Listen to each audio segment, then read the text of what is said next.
Yes, sir. Yes, sir. What's good? What's good? As y'all already know, this is the Brainz podcast. We got my man BG31 in the building. Our guy, One Trey Rock. You know what I'm saying? And yours truly, Tone Dishes II. Man, look, we appreciate y'all for locking in on this live stream. Make sure y'all smash that like button. Really helps the content grow. Really helps everything get everywhere. And helps everyone see everything.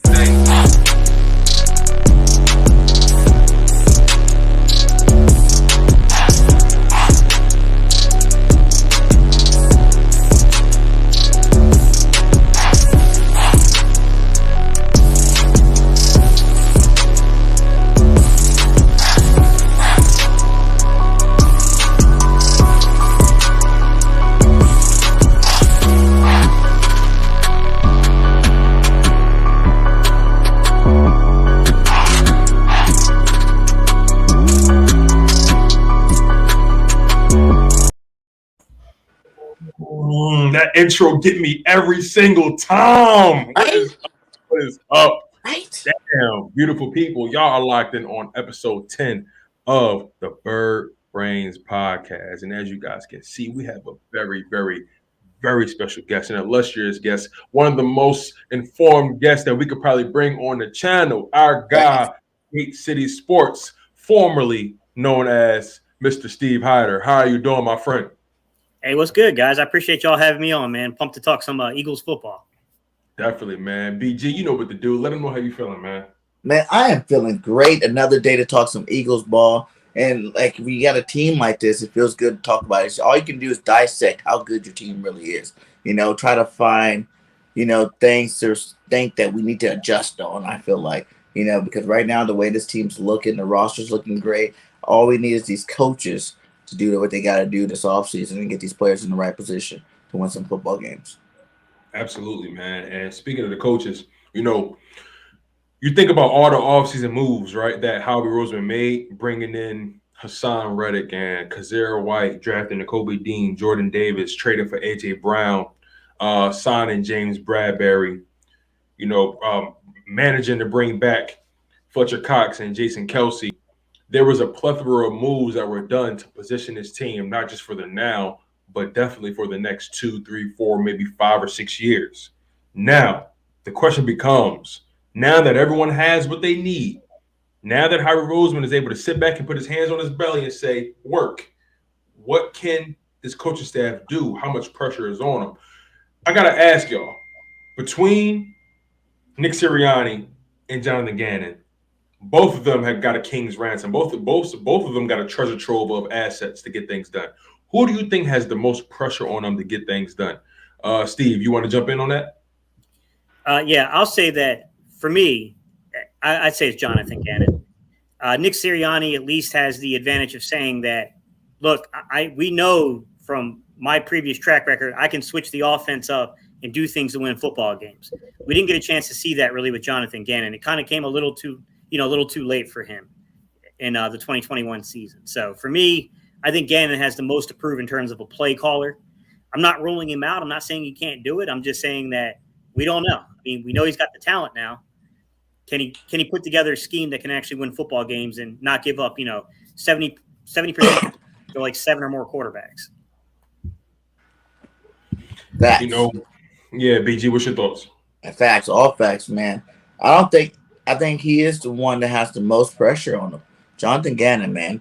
Because we've seen maybe a couple of good games where we're like, okay, this guy calls some good defense, you know what I'm saying? But they were against weaker teams, It seemed like he was too afraid, when he went against legit quarterbacks or, elite head coaches, you know what I'm saying? Like he was just too clamored by their success to actually put together a good game plan. I think that he has all the pressure because he went out and reloaded your defense completely. You know what I'm saying? He brought back the pieces he needs to bring back. He added Jordan Davis, Nakobe D, Kazir White, Kerryon Johnson, the rest of these cats, Hassan Reddick, a bunch of cats to help you out. And then don't forget Bradbury for secondary. You got everything you needed, that all your weak positions last year that you had an excuse for, but we didn't really have the talent. Howie Roseman definitely covered those areas. So now you have all the players you need. And go out there, you hear all this chatter about him being, the next head coach or something. Let's see you be the best defensive coordinator in the league for a year before anybody really start talking about head coaches. So, knowing what we know, we always talk about what needs to go right. What can go wrong here? What are the things like what are the things that we need to keep our eye on? Because this season is definitely not going to be a talent issue. What potentially could go wrong for these Philadelphia Eagles that may be outside of their control? I mean, the biggest boogeyman is always going to be injuries. You can't control injuries. You can't control the timing of injuries. And then also, it's easy to look at a schedule in the offseason and say that these are easy wins. Truth be told, nobody knows how good some of these teams are going to be. And that's always a tough thing to predict. Yeah, what about you, BJ? Yeah, same. The injury bug is the biggest one. And then, no one can control, really. Are you talking about in terms of like the team or the players either?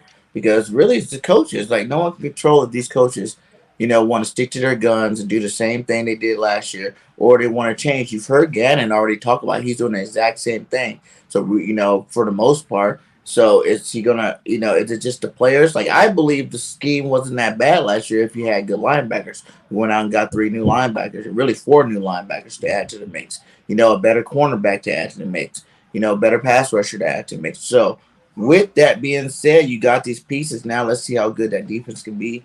Let's see if it actually, does what it has to do. Right. But the thing is, like Gannon saying, I'm going to do the same thing as last year. I find that a bit hard to see. I want to take it at face value, but at the same time, it's like, how much stock can we put into that? Like, just to straight up say, I'm going to do exactly what I did last year. Well, the league has tape on what you did last year.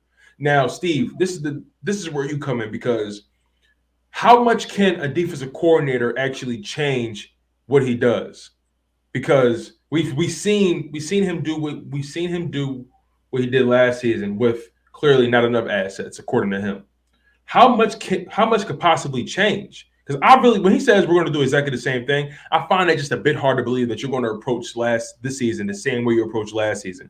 If at all, how much can a defensive coordinator actually tweak or change his scheme? I think it's highly dependent upon the individual person, to be quite honest.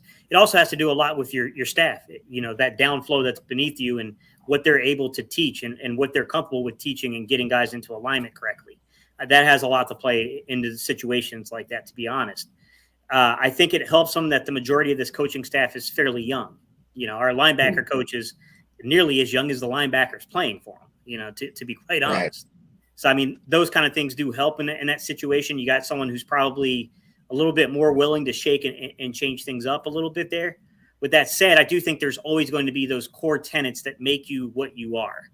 And when I look at Jonathan Gannon, the thing that strikes me is this a young defensive coordinator that believes solely in the aspects of getting pressure with 4 men, stopping the run with 4 men, and then dropping back 7 to 8 defenders into coverage? Because that's tricky. He had 16%. Like, it's such a back and forth. 16% pressure rate last year, guys. 31st in sacks. Only one quarterback held the ball for 2.9 seconds or longer. That's not giving your defensive line a lot of time to get home, and it's showing you the underlying kind of stats to that. I will say that I think sometimes some of the players are responsible for some of the things that we saw on film. There's no way a veteran guy of Steven Nelson's ability should be sitting there on a 3rd and 7 when your opponent is backed up inside their own 10-yard line, playing 10 yards off. That shouldn't happen. That should not be happening. Steven Nelson should be experienced enough to say, oh, wait a minute, hang on, man. I got to come up and bring this up a little bit here. I got safety help over the top of me. Why am I playing this far off of this guy? All he's got to do is run a quick out route, and this is a first down. Right. So that's what I'm trying to understand, right, BG? Like, I'm trying to understand why, because I understand James Bradbury is an upgrade from Steven Nelson. I think we all can say that. But you had, let's just say, Steven Nelson. Can we all agree that Steven Nelson is maybe a B- corner? Is that fair to say? B+, B-. I wouldn't put him up to a B+. I think he's C+, B- range in my opinion. Now, Now, knowing that, right, C plus B minus, okay, that means he's serviceable. And Darius Slay, we would put him at this stage in his career B plus A minus. Yes. So when you think about it from that perspective, why be so apprehensive to press? Knowing what we know about this team now and knowing what we knew then, why do you think he was so apprehensive to press, Steve?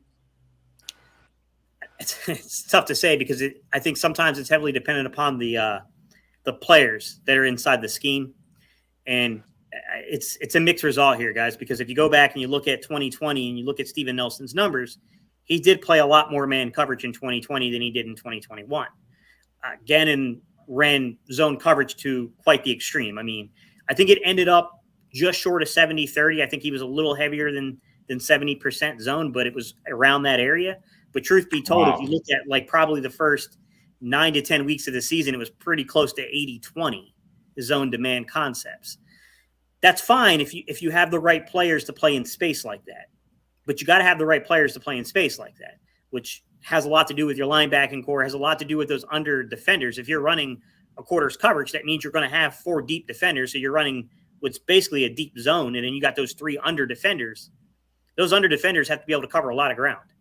You're asking them to pick up a lot of ground. And if they miss, if they have bad angles, if they have bad pursuit, you're going to have a lot of plays that turn into easy first downs. And teams are going to have a pretty easy time moving the ball down the field on you. It's tough because I've seen other teams that run these similar wrinkles have a lot more success than Gannon does, but they also blitz more. And that's where, Brandon Staley, he runs a very similar system. But Brandon Staley had about 24% blitz rate, which is middle of the pack, right there with Dallas, right around 16. Mm-hmm.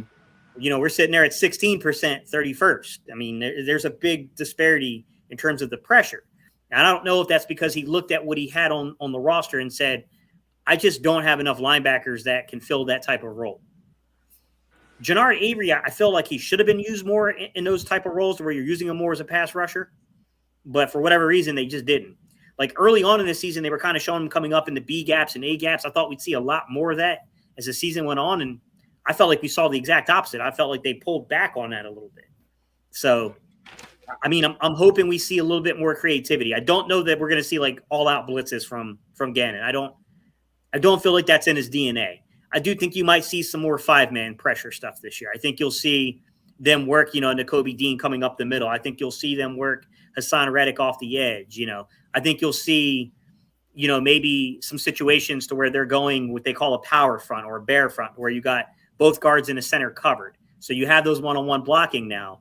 So now you can play around with those outside edge rushers and try to get real pressure there, which is a 5-man pressure front, basically.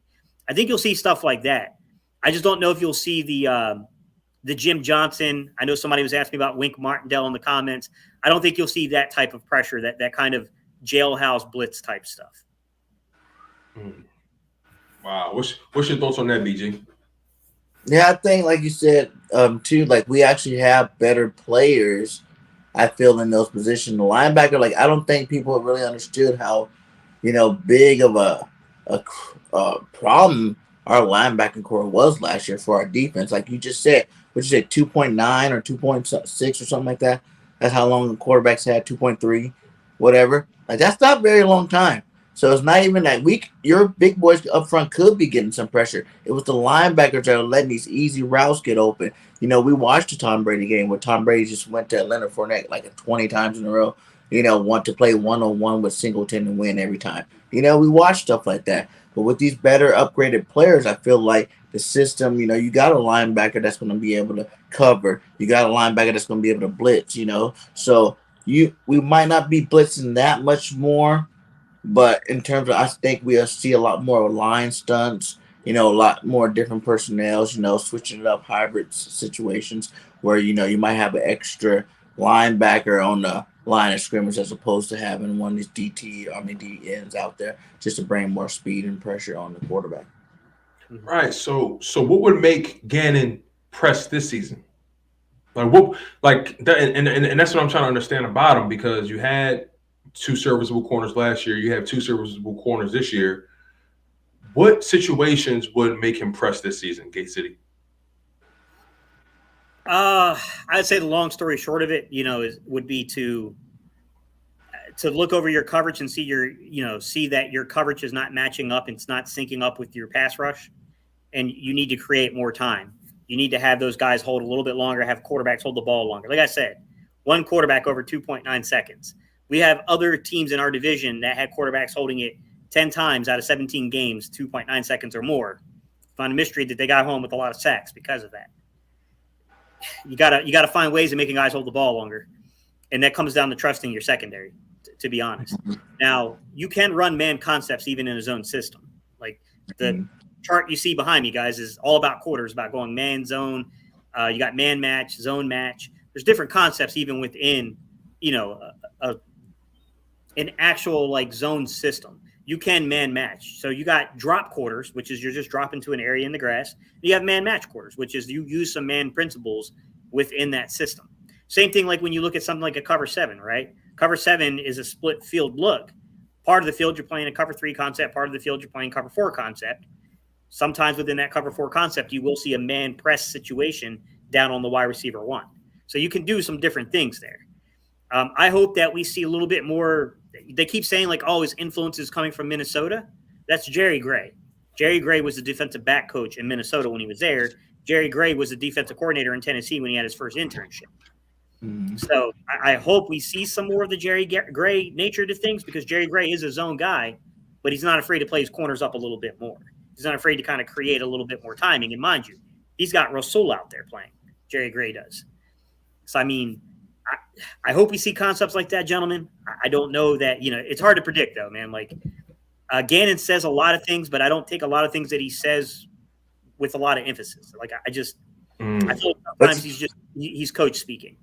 But you take that time in Minnesota, you look at the linebackers and skill position players that he did have back there. That's the reason why they're the number 1 defense in the league that year. When you had linebackers like Barr, Kendricks, Anthony Harris playing at a Pro Bowl level, you know what I'm saying? Like, you had some really talent. Harrison Smith over there too as well. You had some real talent to really play that defense. Where like people don't understand, when you have talent at every position, that's the goal. It's to like lock up every position where you don't have to worry about talent, so you can play a more straight up defense without having to blitz, without having to, really show your hand before the play. I think we're kind of starting to get those players. Like this year was definitely a big example of it, where you don't have to blitz just because of the talent that you have out there. Those cornerbacks you have, they're going to keep them covered the first, 10 steps of the first 5 to 10 steps of the route. Those linebackers are going to be right there on the tight ends, running backs coming out of the backfield when they first get out. So you don't have that quick 1-2, snap and throw the ball like they did on us all last year. Those are the biggest differences that I think that's going to keep them from having to really blitz a lot more than normal. But, we'll see what happens when he gets to the field this year. Yeah, and I think there's a lot going on, to be honest, when you look over, like, who we have coming in. Like, everyone talks about James Bradberry and like, well, he had a down year. I disagree if you look at the film. He didn't have a down year. The Giants had a down year. The Giants were trash in terms of their pass rush. I don't mean to be confrontational. I'm just being honest. They had really good coverage. There's an expectation, guys. How long do you want them to hold for? At some point, your pass rush has to get home. Hence the reason they took Thibodeau so high in the draft, because they realized that pass rush was doing their coverage an injustice. And they're going to have some problems because without Bradberry there, they're putting a lot on the plate. They're putting a lot on Jackson's plate out there. So, that's going to be a lot for them to do. This is up to Gannon, man. You've got to create a situation to where you're allowing Bradberry's admitted that there are certain techniques in man press he does not particularly enjoy playing. So you got to find a way of bringing coverage up, allowing him to play zone, but bringing that cushion you're affording receivers to where it's not an easy pitch and catch game all day long. Because that was the biggest problem I had, man. It's like there were guys like Tom Brady that were just like, okay, you want to play 8 yards off? I'm just going to keep throwing these little 3-yard wide receiver, screens, these little tunnel screens, these type of plays on you all day long. Facts. Right. Let me bring this up. BG, you mentioned the linebackers, right? And how that was our weakest position group last season. Mm-hmm. Now, my question is, and this is for you, Steve, the linebacker room then in 2021, the linebacker room now in 2022. What can this linebacker group do today with the new faces that we have? Kaiser White, Hassan Reddick, Nakobe Dean. You still have T.J. Edwards. Davion Taylor is going to be coming back healthy. You still have Sean Bradley. You brought in Karan Johnson. What can this linebacker group that we have now do that the previous linebacker core can't do? Why was the 2021 group so limited, and why is this 2022 group giving us so many more options? Sure. In short, man, it's movement in space. We had a guy in Eric Wilson that they felt like was going to fit the scheme, right? He came over from Minnesota. He was there, for many years. He was kind of their third or fourth guy, first off the bench type linebacker for the Vikings. Ended up having a starting role due to injury. Played up and down. But I told everyone right from the jump, when this dude gets here, you're going to hate life when this guy has to play in run defense. He's horrible. I mean, the dude, it was a tragedy to watch film of him in run defense. I mean, this dude did nothing. I mean, it was like his feet were stuck in concrete. He didn't try to even get through and try to get to gaps. He didn't try to read anything. He was basically waiting for offensive linemen to engage him at the second level. It was horrendous. He did the same thing in Philly. But then I think to make things worse, guys, with Eric Wilson in particular, was he was supposed to be a really good coverage linebacker. And there are elements of his game in coverage where he is pretty spectacular. To be honest, he's a good coverage linebacker. But he's a risk taker, and he misses tackles. And you could see early on in the season with Alex Singleton, who's kind of the same way. He played all out. I love the effort that Alex Singleton gave you play in and play out. But those dudes did not do a very good job in terms of the angles and the pursuit that you needed to take to shut down plays. And when you're playing these deeper zones, when you got a drop quarters where you have this 4 deep and you're in a deeper zone and you only have 3 underneath defenders, you need to be better in terms of your pursuit angles. And I thought that those two guys in particular were a little weak in the pursuit angles.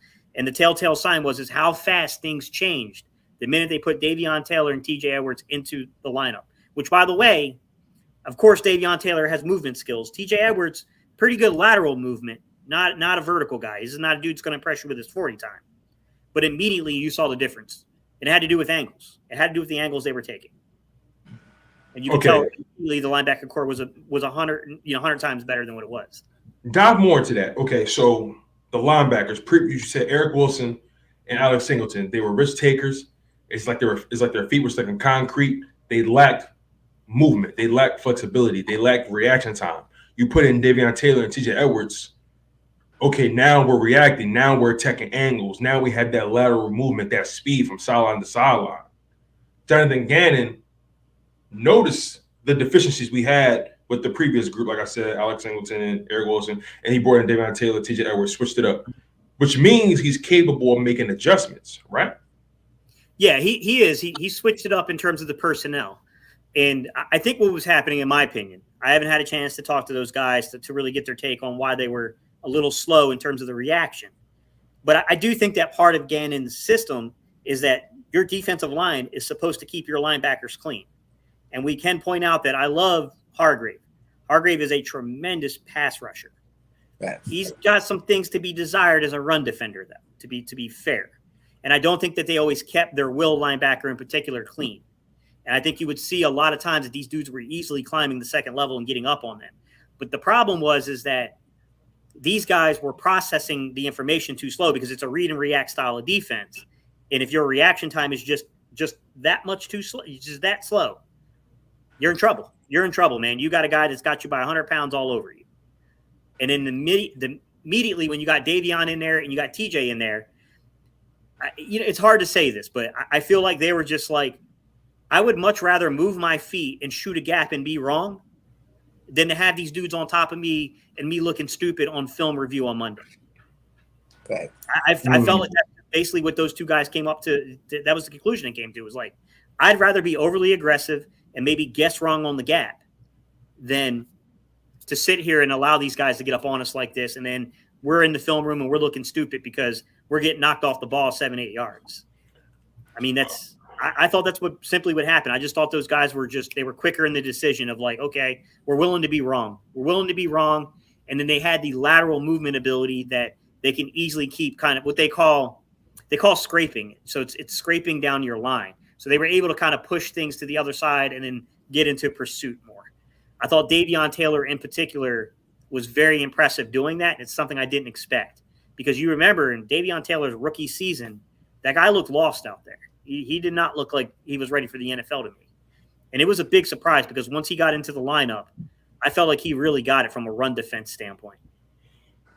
Now, and BG, I want you to jump on this question too after Steve answers. So, knowing what we know about the previous regime and knowing what Jonathan Gannon wants, and also who we have now, this current regime, Nakobe Dean, TJ Edwards, Davion Taylor, Kaiser White. Based on what you said, the read and react style of defense, who in the linebacker room should be the starters based on their ability to grasp that concept of the read and react? Essentially, who do you think in our linebacker room is the best equipped or the most equipped to do exactly what Jonathan Gannon needs to get done? Want to go first, BG? Nakobe Dean, Kaiser White, and Hassan Reddick. Those are 3 starters with TJ Edwards rotating in. Being that rotational guy, so you never really drop off ever. You kind of stay low key. TJ Edwards just he can go a little bit, play a little bit of the inside, play a little bit of outside still, hold his ground to the point where, like you were saying, it was really experience and talent are the biggest 2 reasons why this is a different, linebacker core. These guys are just better players. I keep telling you guys, Edwards was good because he was on our team. And he was, we've seen so much crappy linebacker play that soon we seen someone else doing this job. We're like, whoa, this guy's a stud. This guy's a straight stud. He is the man. And he definitely earned to be back on the team again. And he definitely is a solid football player. But if you, like I said, you put him against all the best linebackers in the league on all 30 teams, he's going to be low on that ranking. He's not going to be up there high like, oh, just TJ Edwards is one of the best linebackers in the league. No. We actually got players now that you can do that. In terms of pass rush linebackers, you look at a guy like Reddick. Reddick's been consistently double-digit sacks. We haven't had a guy consistently double-digit sacks since when? It's been a minute, since we had anybody really getting double-digit sacks over here. So he's kind of one of the best in his position. Kaiser White, nice, young, up-and-coming linebacker, had his best year last year. Well, he played some really good football last year, and I think he's on he's ascending. We don't even know his talent, what level he can get to, and with the big hogs we got up front, that still can go even higher. Because I believe we have a better defensive line than they had in San Diego. I think it's a lot stronger and deeper here. So knowing that can make his game go up even higher. And if it goes up any higher than last year, then that's you're looking at a Pro Bowl linebacker. And then you go to Nakobe Dean. Nakobe Dean's the linebacker we haven't had on this team in forever. We haven't had a field general. That's why when y'all heard, like, when LB has said that Dean can be a better linebacker than Parsons, I agree too, because Parsons is more of a Reddick, whereas like he's a play linebacker, but he's a pass rusher, basically extending tweener, defensive end.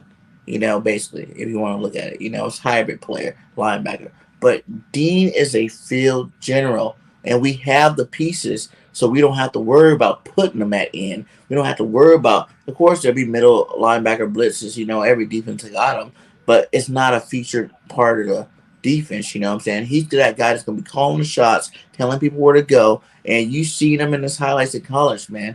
This guy was always, that was the biggest thing I took away from his college tape was like the fact that he can diagnose the play before it happened. And as soon as that quarterback hiked the ball, he was already in full steam going in the direction of where the play was going. And he already knew who was getting the ball on the play before the play even happened, where he was having to do tackles for loss. Like that, to me, that's a linebacker. I diagnose it. As long as I'm clean, he's a smaller guy, so you need to keep him clean. And Jordan Davis did a good job at that. And guess what? Jordan Davis on our team. And we got, big guys that are already here. Fletcher, like we said, Hargrave. These guys are some of the best to do it. So you can best believe he's going to be clean to do that kind of stuff in the NFL. So I do believe he can actually be a way better linebacker. Overall linebacker than Parsons, yeah.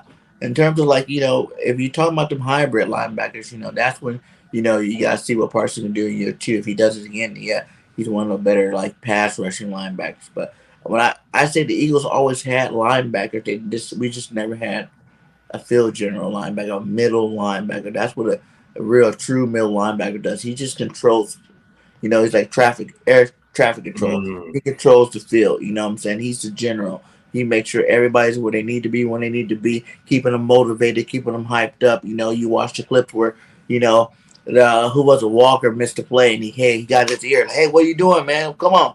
You know what I'm saying? That's next play. Walker makes a hell of a play. You know what I'm saying? It's like that's what you need in your middle linebacker. And I think Nakobe Dean's that guy. And the sky's the limit for them. I think I'm penciling them in right now as defensive player of the year. I mean, rookie, not player of the year, rookie of the year. Oh, okay. Yeah. Steve, what do you think in terms of the linebacker position and who in the crew is probably the best equipped? Shout out to my man One Trey Rock coming in the building. And I also want your thoughts on this too, Trey Rock, after Steve gives his. But Gate, like the linebacker position, like I said, we the talent is there, right?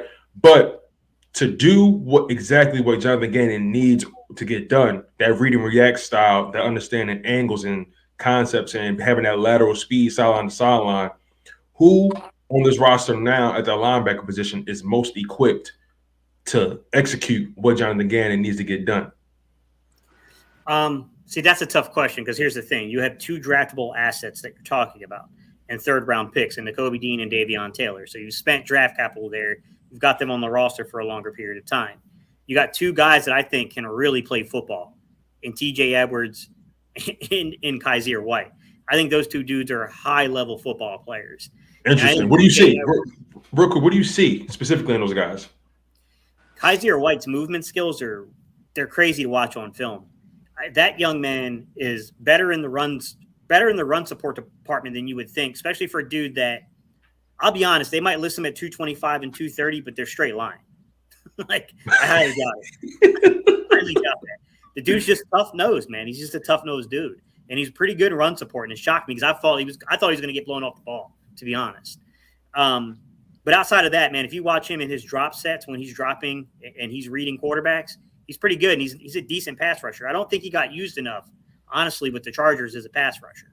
I thought there's a little bit more potential there with him. I think he's a really good football player. I honestly thought he was clearly the best linebacker on the Chargers, and I think they knew it too. And I think they got themselves into quite a little pickle there because they drafted these players. They needed to get them in front of Kaiser White, but Kaiser White ended up having a crazy good year last year. And they were like, okay, now we're stuck in a situation. And if you listen to all the Charger fans, they did not want this guy walking out. They didn't. But then again, Davion Taylor had a really good year. He's a really good run defender. He's quite athletic. I don't know where he is in terms of his ability to actually play in coverage. I don't think the sample size is large enough to adequately judge it, if I'm being honest. Is it fair to say Davion Taylor is instinctually premature and his best years are ahead of him? Sure. Yeah, I still think he's learning the game for sure.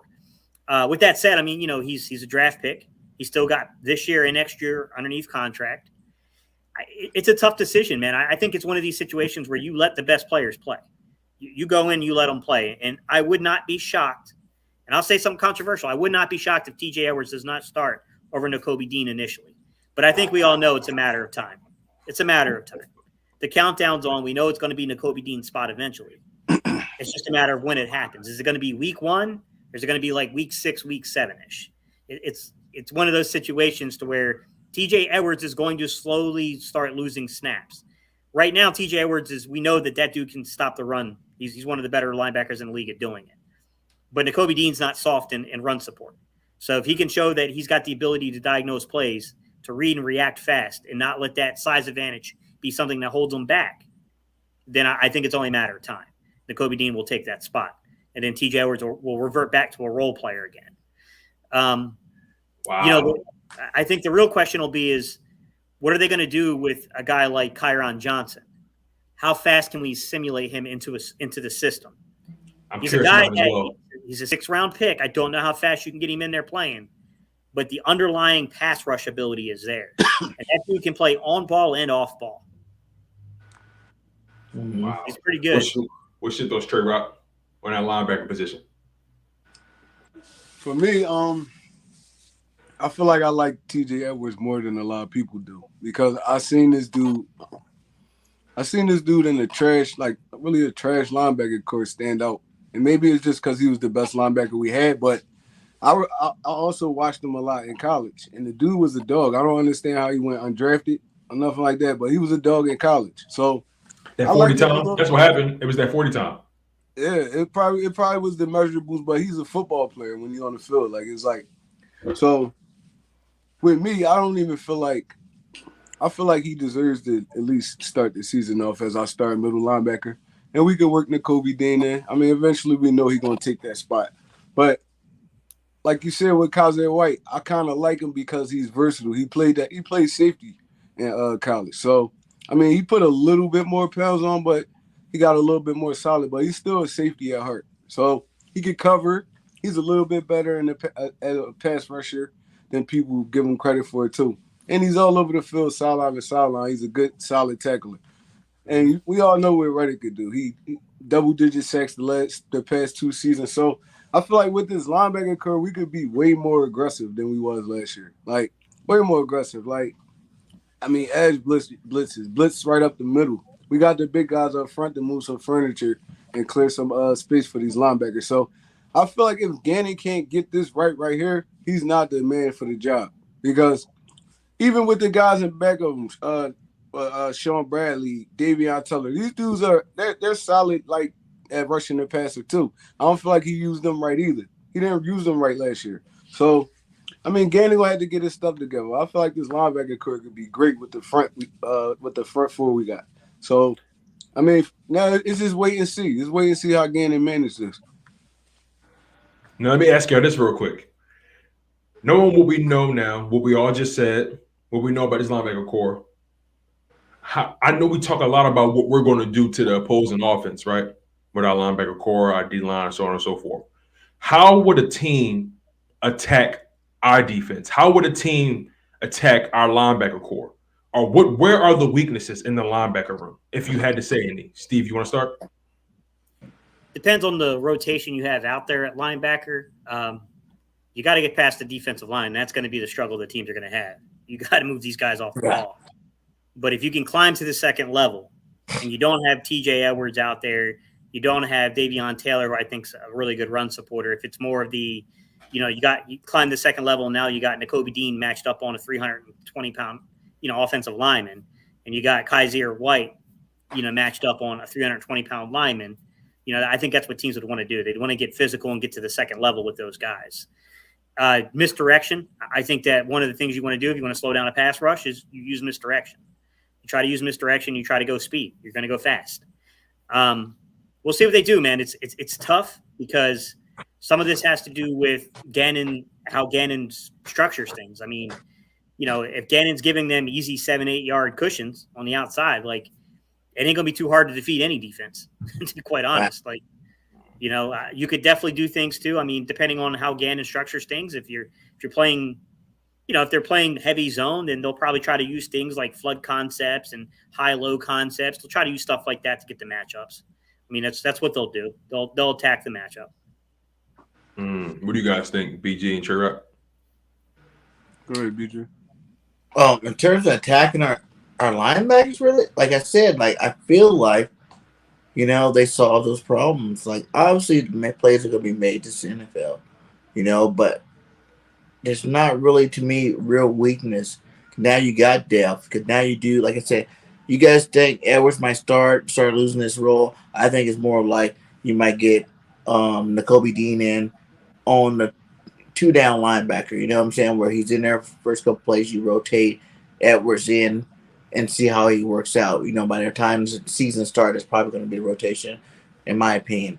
And then you still got Davion Taylor, to come in and rotate people. So it's like you got so many of these guys, like that's not a weakness anymore for us.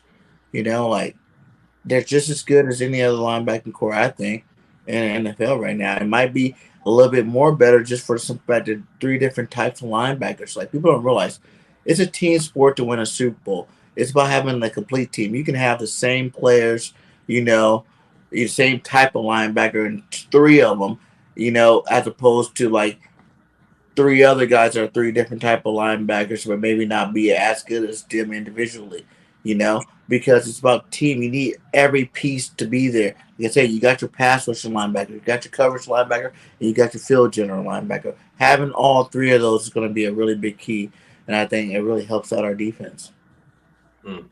Trey? I just feel like we might I feel like we might struggle with the more physical offensive lineman because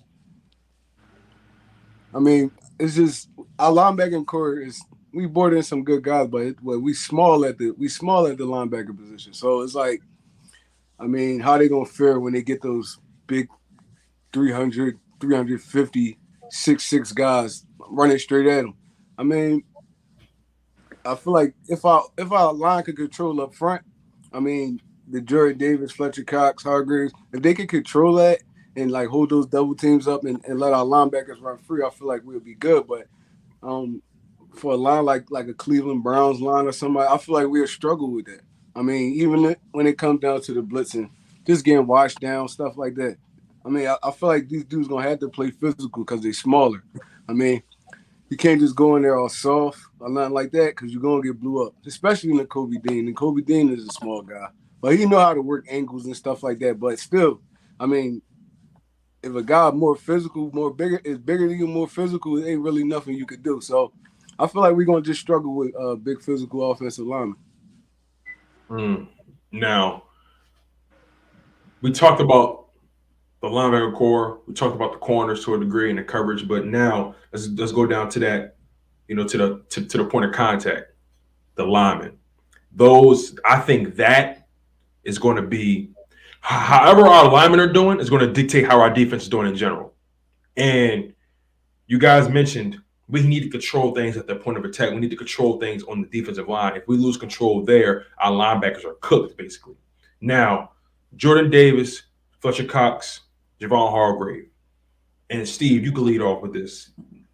What are the expectations when you have 3 big-bodied guys like that can just plug up any hole? Guys that can plug a leak in the damn Titanic. Like, how do you anticipate Gannon using those guys? Because in my opinion, I'm really curious. I would love to see some 2-5 or 5-2 concepts where you have five guys on the line of scrimmage. Yeah, and then you have 2. Yeah, you have 2 linebackers. So that's something I anticipate. Obviously Jordan Davis being the nose tackle, but what's your vision for the defensive line and how we're going to attack not just attack the quarterback, but also stop the run?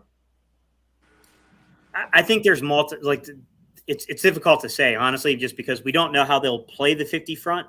So, technically a 50 front just means you got 5 guys down around the line of scrimmage. Right. So you got 5 guys committed to being on ball. So you can do that in multiple ways, right? You can do it in the way that Quentin Michael was talking about, where he was talking about going power or bear front, meaning you're covering up both guards in the center. So you got 2 3 techs and a 0 tech. And then you're bringing down your edge rushers on the outside, those rush linebackers, if you will. You can do it that way, right? You can do a traditional Okie, which is a 34, which means you got a nose tackle, a 0 tech, 1 tech, 0 shade, 2 eye, however you want to align them. And then you got 2 5 techniques. The difference is when you're Okie, the way you know it is that each guy on the line is 2 gapping. Then you can either bring rush linebackers on the outside of those 5 techniques, or you can bring them down into like the B gaps if you want to. Just depends on how you want to play that, right? There's the eagle front. Eagle front means you got a nose tackle, 2 4 eyes, so inside shoulder of the tackle, so closer to the guard.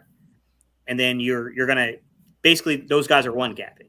Those outside guys are going to be in a 1 gap. Nose tackle's probably still going to be 2 gap responsibility in an eagle. And then you're going to walk down how you want to walk down your linebackers. Do you want to bring it from, B gap pressure? Do you want to bring outside pressure? How do you want to do that? Then you can also play a 40 front, which is an under front. I know you guys are probably like, man, I should have brought a notebook because you don't name 5 fronts already. I love this, right? Last time I had you on the channel, I said, Gates, all right, break that one down for me, bro. I love this stuff because your approach to the game is so technical. And I think outside of the passion that, BG would give and, outside of that analysis that Trey Rock would give or, You know what I mean? Outside the energy that I would give, you need that analytical, that person that's going to break it down from a fundamental standpoint, and that's where you come in. So I love what you're doing right now. Yeah. So an underfront, you can bring a 4-3 or 4-2-5 if you're in a nickel. You go in an underfront, which just basically means you have a nose tackle that will be aligned towards the strong side of the offense, and on the weak side of the offense, you're going to have a 3 technique, and then you'll have a 5 technique outside of him. Well, when you have that 3 and that 5 technique, those guys have got to keep the will linebacker clean, especially for run responsibility. If you let a lineman get up onto the weak side linebacker, you're in a lot of trouble. You're going to lose containment because he's got to scrape off the edge. He has to move that. He's got to move the play back to the strong side if it's a run play. But the importance is that now you have one-on-one matchups on that weak side of the offensive formation. So if you got a will linebacker you trust that can get pressure and can blitz, you can utilize that athleticism, right? If you got a 3 technique that you think is a stud, i.e. Javon Hargrave, and can beat a one-on-one matchup, that's a problem because now with a guy like Jordan Davis, you can't cheat with help. And if you do, you're going to pay a price because Jordan Davis is going to absolutely drive back a center. Every center in this league is going to need help on Jordan Davis. So that's where it comes into play. So the real thing is, do you think that it's really like people are really underestimating? Like I was talking to Chris McPherson yesterday on the show, and I was like, dude, I really think people are really underestimating Jordan Davis' impact. Like his impact, his floor is so high. His floor, in terms of being a run stopper in general, and bringing some pass rush without the big numbers.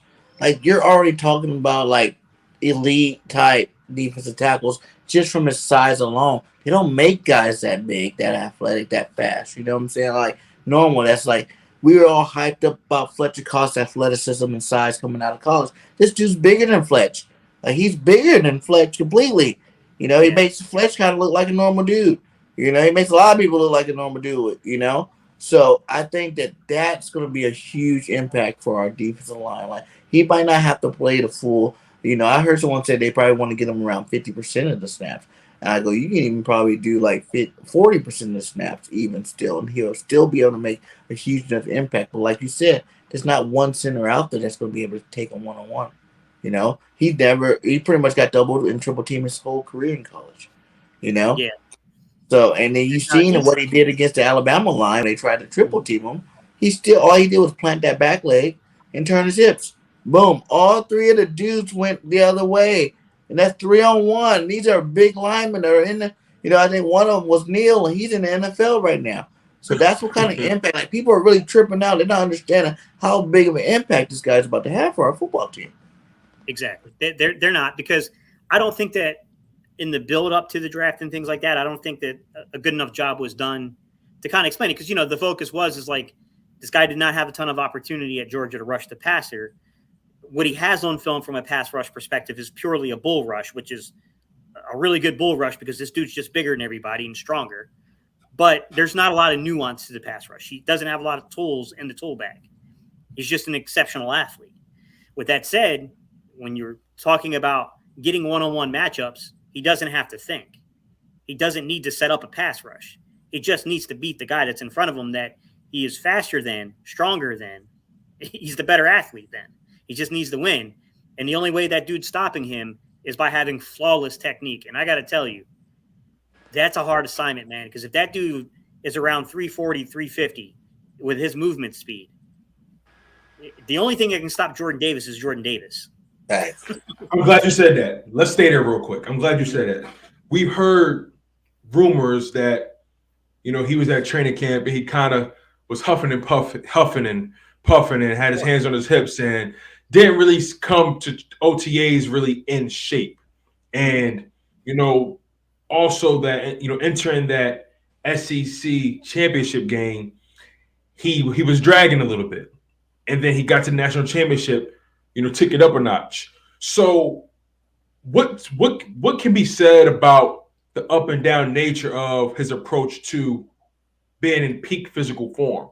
Because they say all this kid needs to do to be successful is just stay in shape. So what's your thoughts on these rumors about his conditioning and his desire or his love for the game? That's a tough one Go ahead. because I want to say, I'll let you go, BG. I just say one thing, which is you would love to have more of a role model in the building. I love Fletch. Fletch can teach them everything about technique, everything about the desire to stay on the field, even when you're not in the best of shape. But let's be real. The Eagles have had these concerns about Fletcher Cox, and they have publicly addressed them, worrying about his conditioning before. So I really wish there was a better veteran in the building to kind of prep his body. But even the guys that we brought in that were these phenomenal players, right, that were just absolute like Greek gods in terms of the way that they were built. You know, the Malik Jacksons in them, they couldn't stay on the field. Those dudes got hurt. To be straightforward, those dudes got hurt a lot, honestly. And that always makes me wonder a little bit. But I will say that's going to come down to the sports science department inside the Philadelphia Eagles and strength and conditioning. I mean, you know, it's a fine line that you got to walk there. I think that they realize this young man has got to stay around that 335 to about 350 range. They need him right around that range.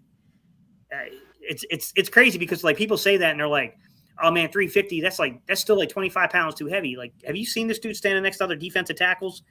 He's a big human being. Like a dude that's like 6'2", 310, they're pretty similarly built, honestly. I mean, it's just he's taller and far more athletic. Like, I mean, I ain't seen many people that make Fletcher Cox look small, bro. He made Fletch look small. Thanks. Yeah, and to add to that too, is like in college, like you said, he wasn't asked to do much. He's a college kid, dude. He's having fun. He's playing on one of the best defenses ever, you know, at one of the best colleges, you know, ever to go to, and you know, for college football. This dude, you know, they blew out so many teams where he didn't really even have to play the second half of the game anymore because Georgia was already beating him by so much. So that's why when people throw out that percentage, oh, he only played 30% of the snaps or whatever, it's like, come on, really? Like Georgia used to kill people by first half and done. Like, why would you need to put in one of your best players, you know, to even come in and play? And another thing is at the championship game, he was 360. He's already showed you, you know, he made it to the combine at 345. So he's already shown you that he cares about this. You know, it is something passionate to him. And besides that, I think the fact that his mom's a huge Eagle fan, he's going to go be a, you know, a good Eagle for his mom. You know what I'm saying? So he's going to keep working harder. And he can lose, like you said. I don't really want people think he needs to go down 325. I would love him to stay at the 335 range, 340 range. Just stay there and just tone it up and, you know, fill it out. Because at that here's the thing about that, though. He's tall. Mess with him. Here's the thing about it. He's tall, right? You don't want that after a while as you age. That starts to take a toll on them knees, those ankles. So I think it's important for him maybe to try to trim down. But he's already lost so much weight is what I'm saying. He played all college at 360 plus. Plus, because you know, if it was a championship game 360, he probably was partial college where he's bigger than that. You know what I'm saying? Like during that time when everybody's saying he was being lazy and you see that big jump in his game, it's probably, you know, that's probably him working out a little bit harder than he should, you know, than he was, to the point where he made it to 360. Like he's already lost like 20 pounds. Like, you know, you're running a 40-yard dash, that speed. If you lose 10 more pounds, how fast do you run the 40? I think I seen someone said in the draft that this dude like was faster than TJ Watt coming out of college. And he weighs way more than TJ Watt. And you see how much of an impact TJ Watt is. But I get you being so tall, the knees, that does come into effect. But, you know, he's still so young. I'm not worried about that till his second contract. Got it. Trey, what you think? It's not even really the size thing for me. It's more of the, I mean, he is like a one-trick pony, and he doesn't bend well. So, I mean, I feel like offensive linemen, like veteran offensive linemen, will take advantage of that because he doesn't bend well. He stands straight up. I mean, he misses a lot of tackles inside too because he's always standing straight up. So, I mean, he's going to have to work on a lot of technique in the NFL, man, to really be an impact player. I mean, it's a good thing we got two veterans in front of him, so he's going to be a rotational guy to start. But, I mean, from the tape I watched on Jordan Davis, I mean, he's going to dominate dudes because he's big. It's just, I mean, he takes a lot of plays off, and he doesn't bend his knees well. He stands straight up. So, I mean, that's why you come to the NFL and work. He really just beat everybody with athleticism in college. There's gonna be times where you're gonna have those dudes in front of you, those veteran offensive linemen. They done seen everything. You're not gonna beat them dudes that easy, just about pure size and strength. So, I mean, he just got work, and he don't have to be our starter this year. So, I mean, I'm fine with him being in the 4-man rotation. But in terms of get him to work, he's going against one of the best offensive lines in the NFL. You got big guys like Mailata, Landon Dickerson that you get to practice. Very good point. Yeah, there's not normal. Like we say the same thing about Jordan Davis too. We say about Mailata. There's not that big of freaking left tackles. Mailata's not the most perfectly sound technician. It's the fact that he's a giant and he does have speed, so that he can supplement some of that technical stuff with his speed and athleticism. You're about to go against these guys in practice every single day.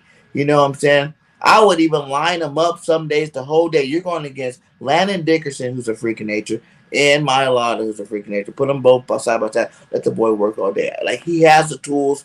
You know, the thing that you're saying about, the one trick pony type stuff. Like, you got two of the best ever, Fletcher Cox and Hargraves, in front of you to teach you. You know what I'm saying? Mel Williams had a great year last year too. He has some experience, so he's a little bit ahead of you too. So you got this guy to, lean on too.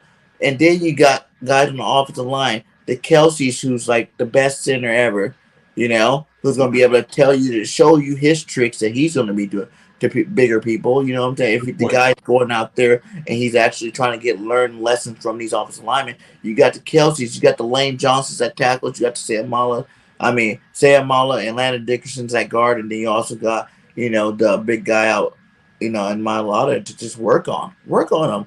He's the same size as you. They're looking at each other like, what's up? Who's better? I feel like leverage gonna be his problem in the NFL. That's all. Because he's so tall, right? Because he's so tall. He can't really get down. And there's gonna be those dudes that try to get up under him. So and stopping him, not necessarily pushing him back, it's just getting in his way. I mean, he can't really give you too much after you get in his way. So, I mean, it's going to be a work in progress, man. Hopefully it'll work out. But it is fair to say he comes into the NFL with a very, very good floor, a very good foundation to work with, right, Steve? Thanks.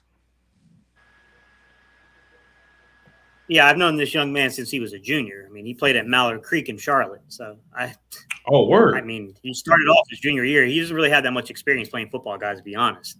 I remember going down there to see this young man play and just being like, who's the big dude? Like what dude? I'm like, the dude is taking up half the field. What are you talking about? What do you mean, what big dude? That dude. Like, come on. Like, it's crazy to think about this, but in Charlotte at Mallard Creek, you had Jordan Davis. And in Hickory, North Carolina, which is outside of Charlotte, I think he played at South Caldwell High School. You had Landon Dickerson. Yeah, there's a lot of talent coming out of that region, man. There's a lot of talent coming out of Charlotte, man, to be honest. And he's definitely one of them, man. He's got that nasty streak too, man. He's a mean dude, man. I think he's got that edge to him, and I'm excited to see what he does. I'm excited to see what he does the first time somebody really hits him. Someone really tries to challenge him. Somebody try to ring his bell. Somebody reacts to that. And another thing with that Pat level thing too, like you see this guy's launching out. Like, you gotta look at like how many good offensive linemen in general. Like, when you talk about the best centers, guards, you know what I'm saying? Like, how many of those guys are actually big in the first place? Like, that does matter in terms of being, 150 pounds bigger than another guy, 100 pounds bigger than another guy. That matters huge. And I don't care what technique you're going, he gets low enough to make sure that you ain't moving him. Like I said, you can go look at the film. Like, it's hard to move this man. Like, if anything, if you're a little guy, he's about to move you out of the way quick in a hurry. You seen him. So whenever they did try to throw, single blocks on the guy shed it so fast just from his size. The arm, man, he's just moving you. Hey, thanks, little guy. Cool. Hike, cool. See you later. Like, I'm out of here, because usually the guys that size don't have the speed too. And when you're adding that speed to it, that makes him like I said, his floor, like you said, Villa type guy, but his ceiling is the best defensive player we ever see on that line ever. You know what I'm saying? Like no one can dispute that. You think Aaron Donald's good? Like this guy can literally be the opposite of Aaron Donald. Aaron Donald's so good because he's so strong and small and compacted with quickness. And this guy's got the quickness, and he's bigger, and he's athletic, and he's young. So we might be able to see him do something that we never seen before. Like I said, no one's Aaron came Donald's out of so the good draft because ever he got that everything size. inside. But no For one's real, ever for real. came out of the draft that size, that much athleticism was a first round pick. It's, I'll bro, say this. I think seen. Go ahead. I think where he's going to cause problems is everyone's discounting this, but this is important. I don't think the leverage is going to be a big issue with him because centers are going to have to. They still got to worry about the snap. He's going to cause a massive amount of pre-snap penalties because they're going to have to try to cheat to beat him off the line, and I think it's going to cause a massive amount of penalties. Interesting. He's going to be a wrecking force. Now, if he starts playing some 3 technique and stuff, I think One Tree Rock's got a point that, just like Calais Campbell and those dudes, you got very physically and gifted guys, but you got to learn to play. You got to learn to play with proper pad level, and you got to be really careful about hip flexibility, stuff like that. Like a lot of people don't realize, like engaging your hips and stuff like that as a defensive lineman, how important that stuff is. Like, it's pretty amazing to hear guys like Jalen Williams and those dudes talk about like how important that aspect of the game is and how that kind of can cause you to lose leverage real quickly if you don't have proper. And I like that you even mentioned Calais Campbell because you seen he was one of the first guys who went out and reached out to him because he's just happy to say, man, he's like, there hasn't been many me's out here. Mm-hmm. It's so awesome and it's such an honor to see the next generation of me because before him there wasn't very many and before that person wasn't very many. So now Jordan Davis is that next big Goliath guy that's coming into the league. And you see these guys, they weren't even close to being the speed of Jordan Davis. Like Calais Campbell, I think we go back to his 40-yard dash. You're talking about a six flat type guy. This guy's not running no freaking 4.7. You know what I'm saying? Like every year people get bigger, faster, stronger. This is the evolution of Calais Campbell. He's seen it off the jump, and that's why I think he reached out to him so fast. He was like, hey, man. And I think even guys, when you see stuff like that, he's going to call Jordan Davis up. He's going to be like, hey, man, here's some moves I did. Everybody knows that I'm big, so this is what they try to do to you. This is what they try to do. And Jordan Davis would be smart here, reach out to a guy like Calais Campbell to get that information. I think Gannon has to be smart. I think he needs to be smart and kind of like what One Tree Rock was saying, which is simplify it for Jordan Davis. Don't make him overthink things. Put him in a situation where it's like, look, all I need you to do is at the hike, at the snap. I just need you to beat this man. I don't need you overthinking. I don't need you gapping in half. I don't need you maybe 2 gapping depending on what we're doing at the particular time. But really and honestly, what I need you to do is to control this gap. Just control this area is what I need you to do. Let them overcommit players to you and we'll counter it. Like that's what really needs to happen. But I'm sorry, One Tree Rock. You've been trying to talk for like 5 minutes, man. Go ahead. No, I love that because that's simple football right there. Let them double, triple team you. That opened up for somebody else to eat. That's what he did in Georgia. But what also scares me about Jordan Davis is he's a big dude moving that fast. You know how much torque he putting on those ligaments? That's the scary part about it. That's the scary part about it. That's why we need him to get down to about the 320-ish range like that because he's big and he's massive. All it takes is one cut, tearing those ligaments up. He's a big dude. That's a lot of weight he's carrying around. So the opposite of that is he's so young that you let him and you make him do it as much as possible now before those things get wore out, before those things become really an issue. Like, we care about players. We want to see them play for our team for a long time. But if you're a GM and you got this guy on your team, you're trying to maximize it now. You're trying to put him in the best situation now and get him as much, they're learned up as fast as possible and out there playing at a high level as soon as possible. It's just so, because you already know that when you drafted him, that this dude's not going to last. Calais Campbell, like really a rare breed, like big guys that last for as long as he does. And they don't usually last that long. He's still playing right now, and that's a long career, but that's because he learned how to, to handle that and control his body. And it's like I said, like it all matters to what Jordan Davis wants. Because if Jordan Davis eats right, if he, trains right, if he does what he needs to do, he'll be around for a long time. Facts. Let's transition to the. I'm sorry. Go ahead. I'm curious, Tone. Like, they've been trying to address this nose tackle position since Gannon got here, and I think one of the biggest misunderstandings is what occurred last year in the 3rd round. I think people generally think that Tom Donahue did not like Milton Williams, and that's not what happened. They wanted a nose tackle. They wanted a Lee McNeil out of NC State because he was another one of these, he's one of these freaks athletically. Dude that was like playing linebacker at like 280 pounds in high school. So to your point, why choose Milton Williams then? They didn't want to. They thought they could get a Lee McNeil by trading. We had that conversation. You're right. We had that conversation. They leapfrogged them. Detroit leapfrogged them when they saw the opportunity, and they jumped ahead and took them. But look, I mean, to be fair, the plan B was a pretty good plan B. I mean, they did a heck of a job scouting that. But, I mean, it just shows you how much that nose tackle position mattered to them. And then they followed it up in the 6th round by taking Marlon Tuipulotu, which I don't know what happened there. I had higher expectations of Marlon Tuipulotu. I knew he was a little beat up coming out of USC. I mean, he had some back issues, but I was a little shocked. I thought he was better than what he showed last year because, I mean, he barely touched the field, to be honest. Yeah. And then they went out and signed this offseason. After drafting Jordan Davis, they signed Noah Ellis as well. Another massive human being. Big dude. I mean, to me, it seems like they're trying to hedge their bets here. And I think it kind of goes to One Tree Rock's point, which is if you got a guy this big and this athletic, then you do have a higher probability of turning the wrong way and your body going one way and your joints and ligaments going the other. It's always going to be a possibility with a dude this athletic, this big. But I also feel like they're hedging that bet by making sure that if they switch the scheme to complement this, that you might lose that ability to dominate at the same level, but you don't lose the ability to run the scheme. Is what it feels like they're trying to create those insurance policies. And I know people don't like this, and I've heard people like down talk it.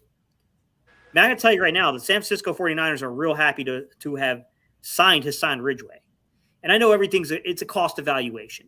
And if you go getting Jordan Davis in the 1st round, you got Marlon Tuipulotu you drafted in the 6th round the year prior. You got Noah Ellis as an undrafted rookie free agent. Like, I mean, come on, man. How many nose tackles do you really need? I get it.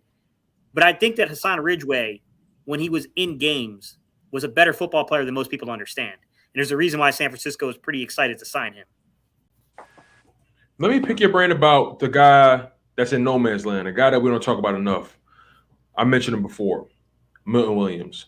Now, BG indicated that, he had a pretty solid rookie campaign, all things considered. Now, what can we expect from Milton Williams in year 2?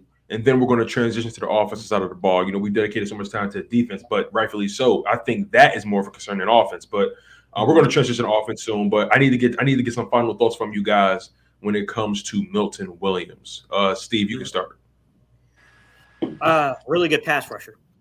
He's got a very good initial pass rush move. Another athletically gifted guy. I mean, really, really good initial. He's got good speed off the initial snap. I mean, he beats linemen. That's what he does. He's very good at that. I will say that a lot of effort in run support. I mean, he shocked me with how much fight he had in run support, but it ain't there yet. It's not there, man. If they double up on him, I think one-on-one he can hold his own, but when they double to him, he can get washed out of his gap, to be quite honest. I think he's got to work on that a little bit, but Milton Williams is not the biggest guy, so it's not, of course it's going to be based off of effort and not just pure brute strength. Right. He's 6'3", 290, He's probably a good 10, 15 pounds under where you really won in that situation. I will say this, though, man. Like, he was a guy that I felt like he's not going to take Jordan Davis' snaps, but I felt like if they would have used him in a tilted front where you could have put him in the zero shade tilted, and then his only job was, Milton, beat the snap. Beat this dude off the snap. I mean, absolutely destroy the running play. It doesn't matter. Find ball, kill ball. Like, that's what we want you to do. I felt like they could have done that, a few times. I felt like they could have given it a shot to see if he could do it. Just because Fletch really didn't want to play the nose. Javon Hargrave could do it. Javon Hargrave had done it in Pittsburgh, but he's way better as a 3 technique. I felt like, hey, I mean, give him a couple reps. I mean, Hassan Ridgeway was really the only guy that seemed to be a real fit there as a nose. And Hassan Ridgeway was a role player. You're looking at 15 to 20 snaps. You don't really want to play on more than that. So, I mean, to me, I felt like they could have done more with Milton Williams, to be honest. But he's a guy that gives you a lot of versatility. I wouldn't be shocked if they don't play him a lot more, especially in this big front. If they start switching and start playing things that might resemble more of a 30 front, a 3-down lineman front, I wouldn't be shocked to see him play some 5 technique, a lot of 5 technique, to be honest. Because he's a different guy when you talk run support. He's a different dude on run support when you're talking a 5 technique as compared to an interior guy. That's a completely different discussion. To piggyback off that too, with Milton Williams, if we do play that 3-4, I feel like you could bring this dude off the edge standing up too. He's so athletically gifted. It's like, I mean, I like him more coming off the edge anyway. I mean, they tried to play him at D tackle a lot. I really wasn't impressed with him at the D tackle spot, but when they actually slid him out to that end and he could just rush the left tackle, I feel like he did a great job. And he played good in run support out there. So I mean, we got versatile guys on this offense. I mean, Jordan Davis going to be where he at. He's going to be in that middle class. I think he's the key to the he's the key. Like Jordan Davis, like y'all said, he's going to take up so much space. But go ahead, Trey. My bad. No, I agree with you. He's going to be the key, but that the key thing is for him is just going to be how much can we play him. You get me? Because he is a big dude. I mean, he's going to be moving 100 miles per hour when he's on the field, but he's going to get tired. So he's going to get tired. You're not going to – and you want him to be healthy for the fourth quarter. I mean, fresh for the fourth quarter. So you're going to have to rotate him a lot. So, I mean, like dudes like Milton Williams, Marlon, if these dudes can hit the field, I feel like they can take up enough space too. It ain't just going to be Jordan Davis. You still got Fletch Hargraves out there taking up space. So the best, I feel like the way defense is going to attack us is going to have to be on the edge. I mean, it's going to have to be on the edge. And you got Reddick out there. You got Sweat out there. These dudes are going to have to hold it down out there because they're going to try to attack the edge on us. So, I mean, with Milton Williams, getting back to Milton Williams, I feel like this dude, he can be a versatile piece. He can kind of be an X factor up there on that defensive line because you can move him and you could put him on mismatches and stuff like that.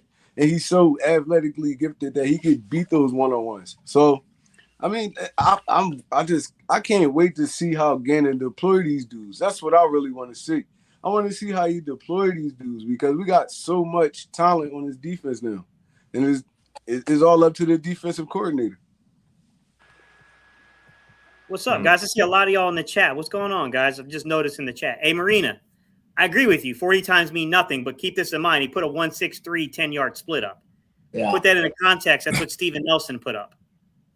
Hey, shout out to the 76 in here on all the channels. We are on all platforms. We're on Chalk It Up Sports, One Trey Rock, BGN, and BIRDGANG 31 channel. Make sure you go by all of them. Hit a like. Salute to all you guys for being here, man. Much love to you guys.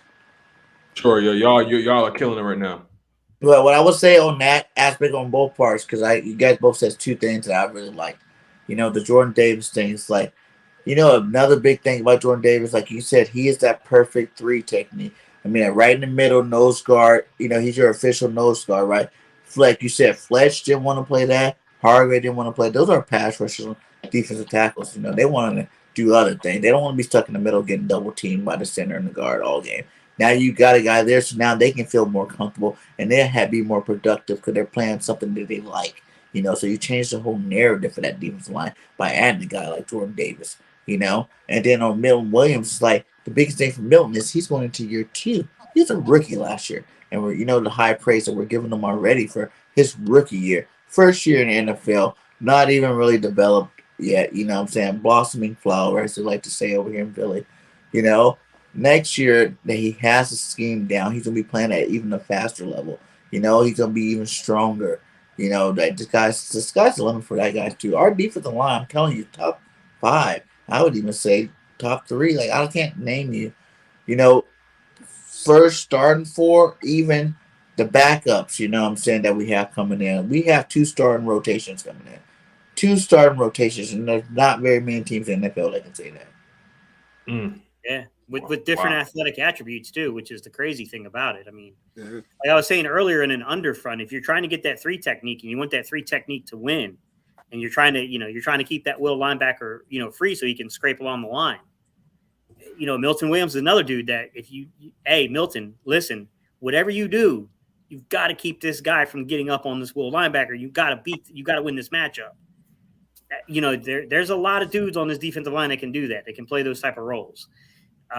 We talked about him, I know One Tree Rock was talking about the fact that he makes an excellent, player that you can use as a 5 technique, both in a 30 front and a 40 front. I mean, if you're talking about, concepts that you can use in terms of like bringing down, running 50 fronts basically, where you're bringing that Sam linebacker down onto the line of scrimmage, Hassan Riddick. That 5 technique needs to be comfortable having somebody play outside of him. There's 2 dudes I can think of on this roster that I know for a fact would be comfortable. That's Brandon Graham. That's Milton Williams. I know those 2 guys would be comfortable doing that. I don't think it would phase either one of them. And that's, just there's so much versatility on this defense right now.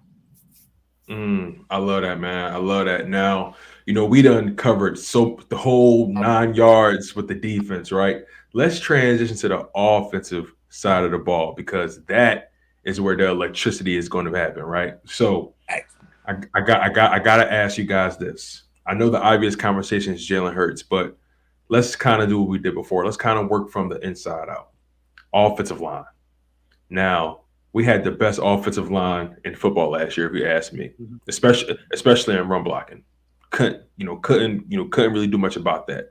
And then on top of that, we didn't give up that many sacks the previous season to give up that many sacks as well. Also, Jalen Hurts' athleticism helped with that, but we didn't give up that many sacks, and that's just the reality. So the way this offensive line is constructed and the way they've added to it, what's you guys' expectation? What do you guys anticipate for this offensive line going into the 2022 season? Steve, you want to go?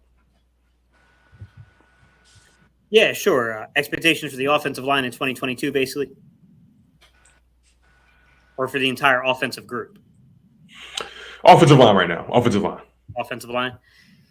I think they got to clean up some stuff in pass protection. To be honest, I think they're very good. I think they're very good in run protection.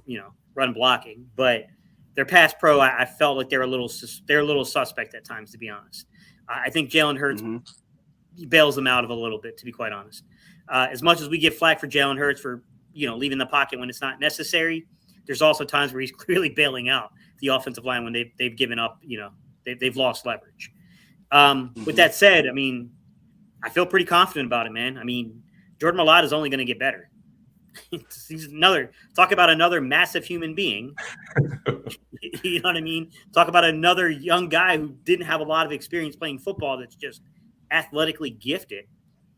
There's another dude, he's just going to get better. Landon Dickerson. That left side that's crazy. I just don't know what's going to happen at right guard. I don't know. I can't. That's the position I can't really. I feel like Isaac Seumalo is likely going to be the guy that they'll look to first, just because if he's on the roster and he's earning paying him and that money, yeah, right. Yeah, I don't see how you put that. I don't see how you put him on the bench. The thing is that maybe I'm wrong, guys, and tell me if you disagree. Because I think it's definitely debatable, but I feel like what I saw from Landon Dickerson last year was better than what I've seen out of Seumalo in the past few years. And I know Seumalo's been injured a lot, and maybe that's clouding my judgment a little bit. That's facts. But I thought you're not wrong. You're not wrong. But it's more toward the fact that he's a different type of guard. You know what I'm saying? Like Landon's bigger than Seumalo, like way bigger. Seumalo used more of his athleticism and his, being smaller, more shiftier to help make him a decent, guard. Like no shade on him at all. He won the Super Bowl for us. He was the starting guard at Super Bowl. But I think where Seumalo hasn't beat. Sorry, BG, real quick, and then I'll let you rock. I think where Seumalo may have him slightly beat is pass pro. I think that's where Seumalo may be more technically sound than Landon, because Landon, he struggled a bit in pass pro. Run blocking, that's his bread and butter. He gets the maul guys. But when he has to shuffle those feet and go back, he kind of struggled a bit. But BG, you can finish off. I feel like that's more because he's just a rookie. Okay. As opposed to anything else, you know what I'm saying? You're looking at a guy that's, how long has Seumalo been here? Like 5 years? That's what it's been. He's been for a while, yeah. Yeah, 5, 6 years. So you're looking at that aspect of it. It's like, yeah, Landon was a rookie last year. The more years Landon get on, that's how much more better. Like Seumalo, we knew his ceiling was just a good guard. Landon's ceiling is all pro guard for years to come. They're locking down this side if they continue at the pace they're doing for years, and they're both going to be in the Pro Bowl. They're both going to be all pros, for a while if they continue to go at the pace they are. With the Seumalo thing, I was big on like having Seumalo start at right guard. Because why not? He's the next best experienced guy. I think he'll be better than Driscoll starting out. But now that we drafted this other center in the second round, Jurgensen. You know what I'm saying? Like, can he actually beat Sayamalu out? You know, like Landon Dickerson. You know, this guy's supposed to be really talented too. You know, like we talk so much about the defensive guys we got in the draft. We rarely talk about, you know, this second round pick that was a stud. You know, at center in college. That's the only problem. He's small. I think he'd be better at center. Because he's not a big dude. So he's going to be getting punished up there. So, but go ahead, DJ. How big is he? You guys know? How big is Jurgensen? Come on, Jurgens? Jurgens is... It's like 310-ish, right? Somewhere in that area, I think. That's big enough. As long as you're over 300 pounds, my guy. Sayamalu's not the biggest guy either, but 6'3", Sayamalu does 290. 6'3", yeah, 290. That's light. And how much was Sayamalu?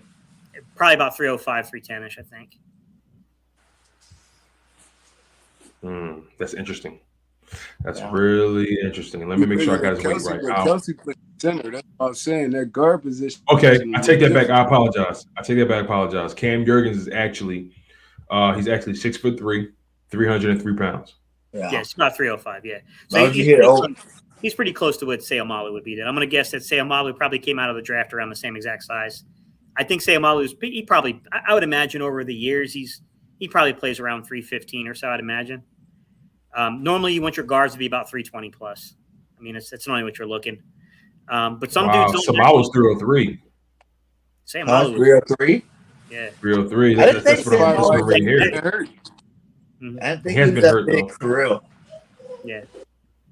Well, if you remember back in 2019, when Sayamalu was playing a bunch, there was a game against Seattle where he got through. I'm not gonna lie, man. I can't remember if it was Puna Ford. It was one of those dudes threw him.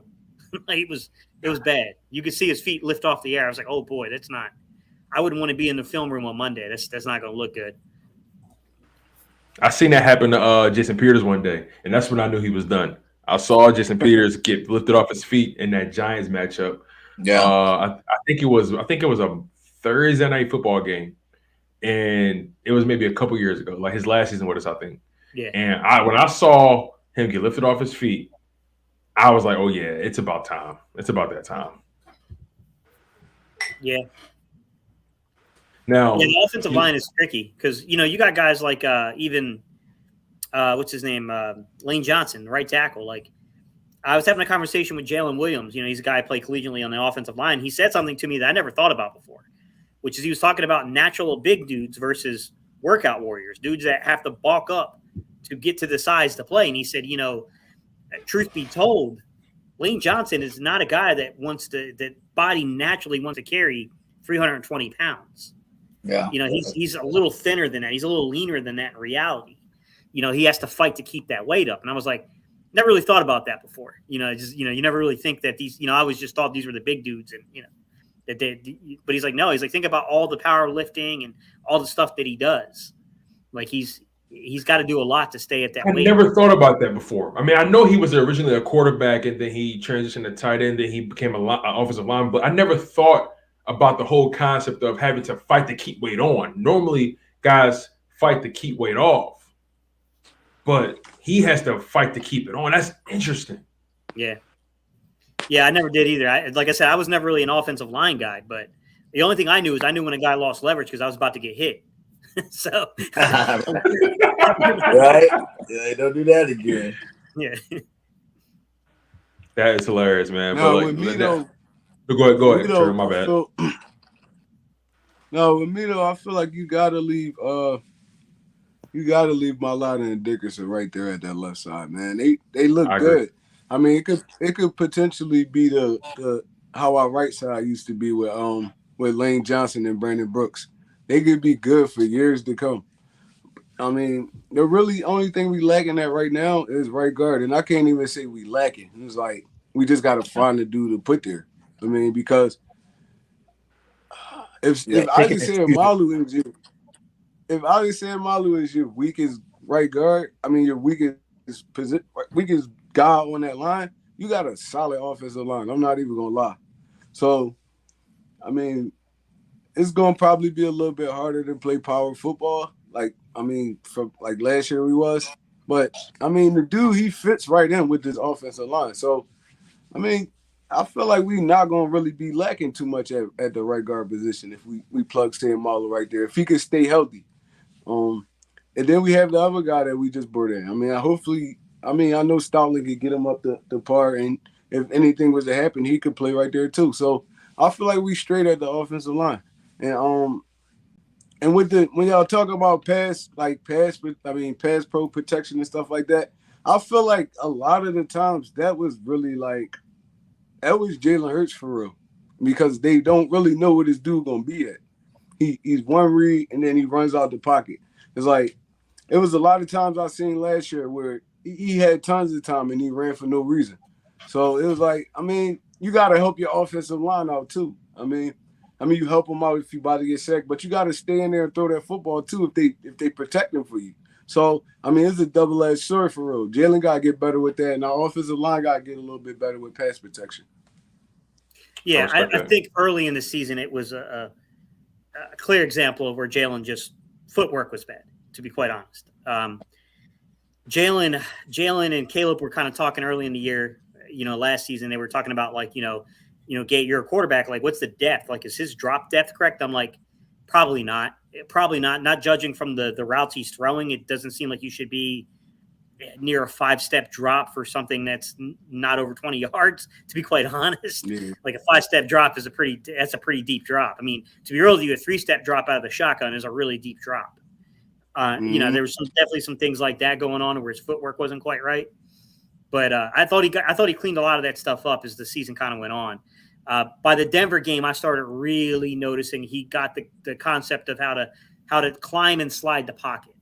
He was starting to really get how to climb pockets, how to climb the ladder, as they say. And right. that's a really good thing for him, because that's going to show that you're getting past that first read. And some of it I think was concept based too. I think that they built in these very, very designed plays for him.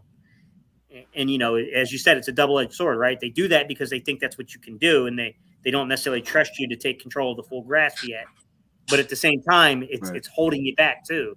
So it's this weird balance thing you have to do. And I'll ask you guys right now, what do you expect them to do offensively? Do you think that they're going to say, like, look, we've got to find out if this is the guy or not, so we're going to give this young man full autonomy over the offense? Like, this is going to be so glad you went there. Yo, Steve, you are literally a mind reader right now. Literally, I was about to ask the exact same question to you guys. Knowing what we know about the coaching staff and what they did for him from a scheme perspective and drawing things up that fits his skill set. You're Steve. That's why you're my man. So, my personal opinion, I think I'm gonna be honest with you. They taking the baby bib off early. They taking the turnovers off early, like they did last season. They're gonna throw the whole playbook at his head, and if you can't do it by week 6, like I said, they're gonna test him early. I don't think they're gonna try to ease their way into the schedule. You start the season off against the Detroit Lions, arguably the worst team that you're gonna play. This will be the perfect game for you to go and try to air it out and test your gangster. We need to find out where you are, Jalen Hurts. And it's going to be so important for him to be able to dice up Detroit. If you can't dice up Detroit, we might have some issues. I don't know. Detroit's better than they were last year. But did they add to that? But did they add? At the beginning of the season. Right. No, I was just about to say that, but did they add to the DB room? I think that's more of a Nick thing than a Hurts thing. Like, for real with Hurts, I really feel like what they did, like you said in the beginning of the season, like that was too much for them, period. That was a little too much. You don't pass that many times. But BG, this year, I think he's ready for it, and I think he's going to – that's what and that's what we got to find out, right? Because you can't – like, this is the season where it's sink or swim for this young man. And I want him to win. It's a lot of Eagles fans that actually don't want this young man to succeed, and it's very strange to me because if you don't want him to succeed – then you can't be an Eagles fan, because if he succeeds, that puts us, and it's Chris Sims, Philly D, by the way. Chris Sims, Phil Sims is dad. If you don't want this young man to succeed, you can't be an Eagles fan, because if he does succeed, that puts us in a much better fiscal position. It puts us in a better position in terms of allocating assets and not having to dedicate it to the quarterback position. We should want him to succeed like we want water. We Right. need, like he has to succeed. And I'm telling you, Nick Sirianni is not going to hold back. He's not.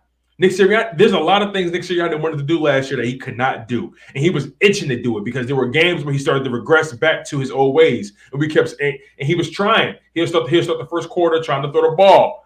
Jalen's still struggling a little bit. He's like, oh, all right, I guess I got to go back to the run. And then we'll start games off late or we'll start games off slow, rather. That was a problem for us, starting games off slow. Those are weapons, too. It wasn't just Jalen. It was our weapons too, our young weapons, our young receivers. Devontae Smith was rookie. Quez was still a first-year player. So it wasn't just Jalen in that aspect in terms of like Quez was a second-year player. You had two young players trying to be pros at the same time, I feel like. BG, I love you to death, but we can't keep trying to take the pressure off of him. The pressure's on him. Mm-hmm. If it don't work, he not gonna be here. Those receivers still gonna be here. You dig what I'm saying? So I get what you're saying. Everybody got to do their job, but he got to throw that pill. He had this is it. I love him. I want him to win, but that's why you can't say it because he did throw that pill. Like I said, if we added all those mistakes, those drops, the mistakes, and those yardage up and those touchdowns up, we wouldn't be sitting here even questioning the fact that this guy should be our starting quarterback or not. That's the biggest thing. And I know shoulda, woulda, coulda doesn't work, so you can't say something about it. But in reality, he made those throws on those plays that were not capitalized on. So at the same time, you can't penalize the guy for making a play that didn't happen.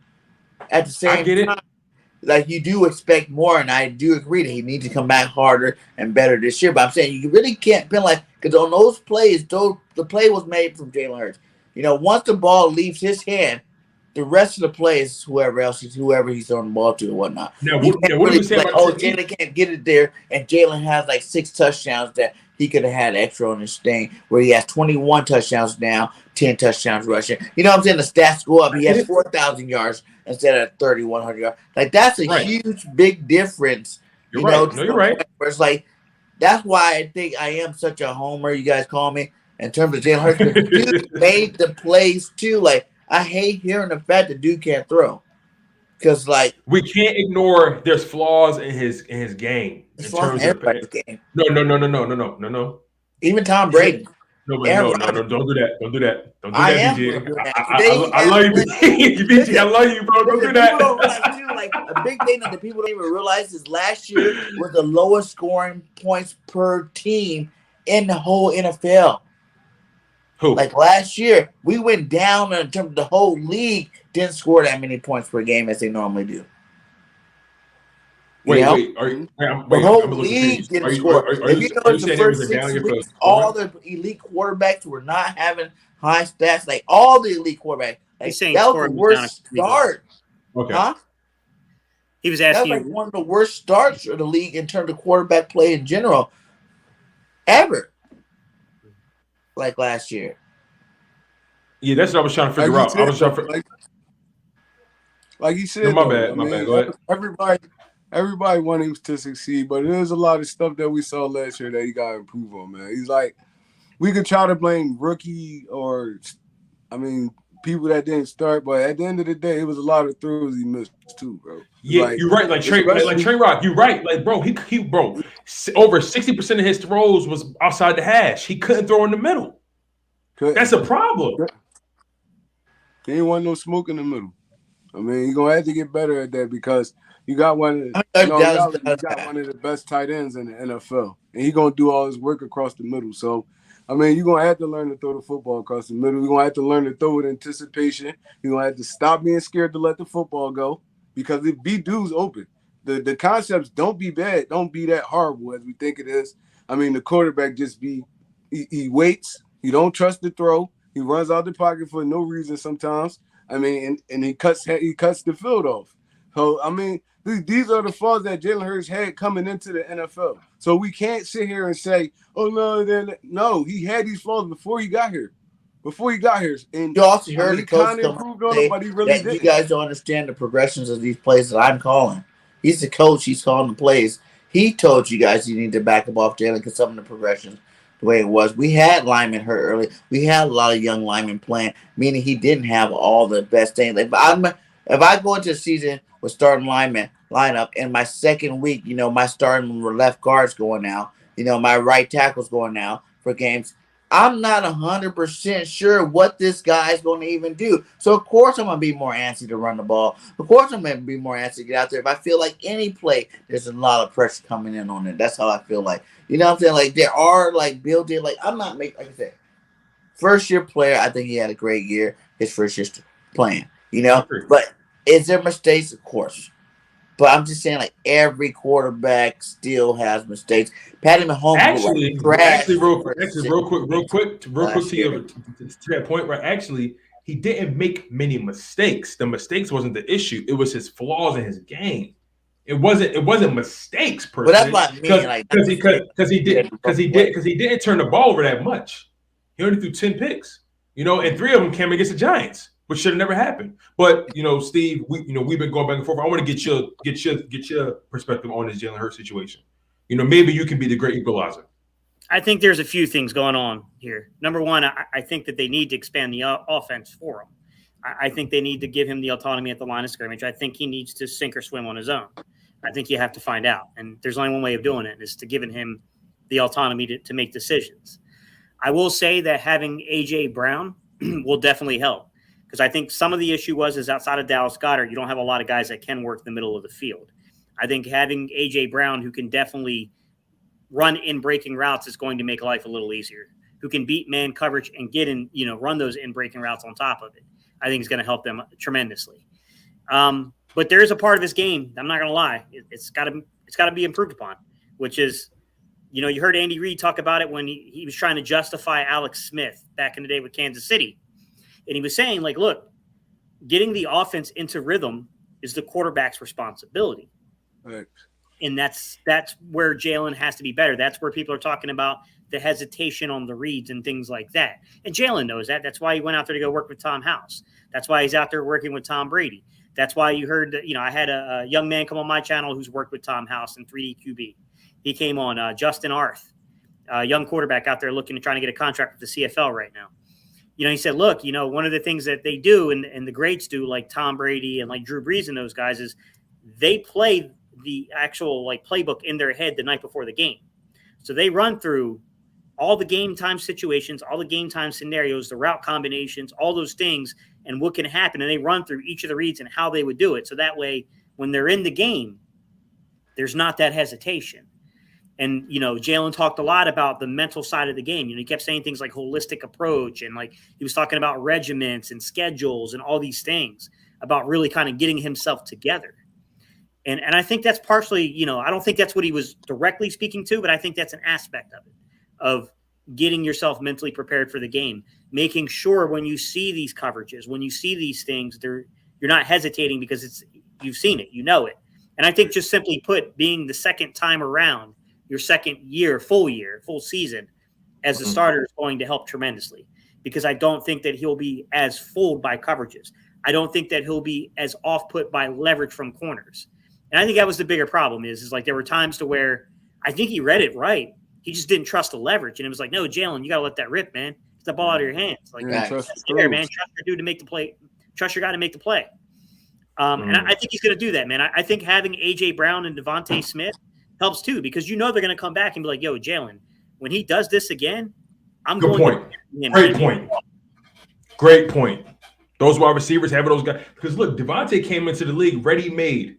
Thank God Harry Roseman didn't have to develop him, because he came into the league ready-made. Then A.J. Brown, Harry Roseman recognized the flaw in his game. I'm not good at drafting his position. You know what? I'm going to draft a guy who's just entering his prime, coming off a rookie deal. I'll pay him. Why not? And he fits our offense perfectly. A big body wide receiver that knows how to operate and who knows how to operate with limited targets. Even though we're going to try to get him targets, but he knows how to operate in a run style offense with limited targets.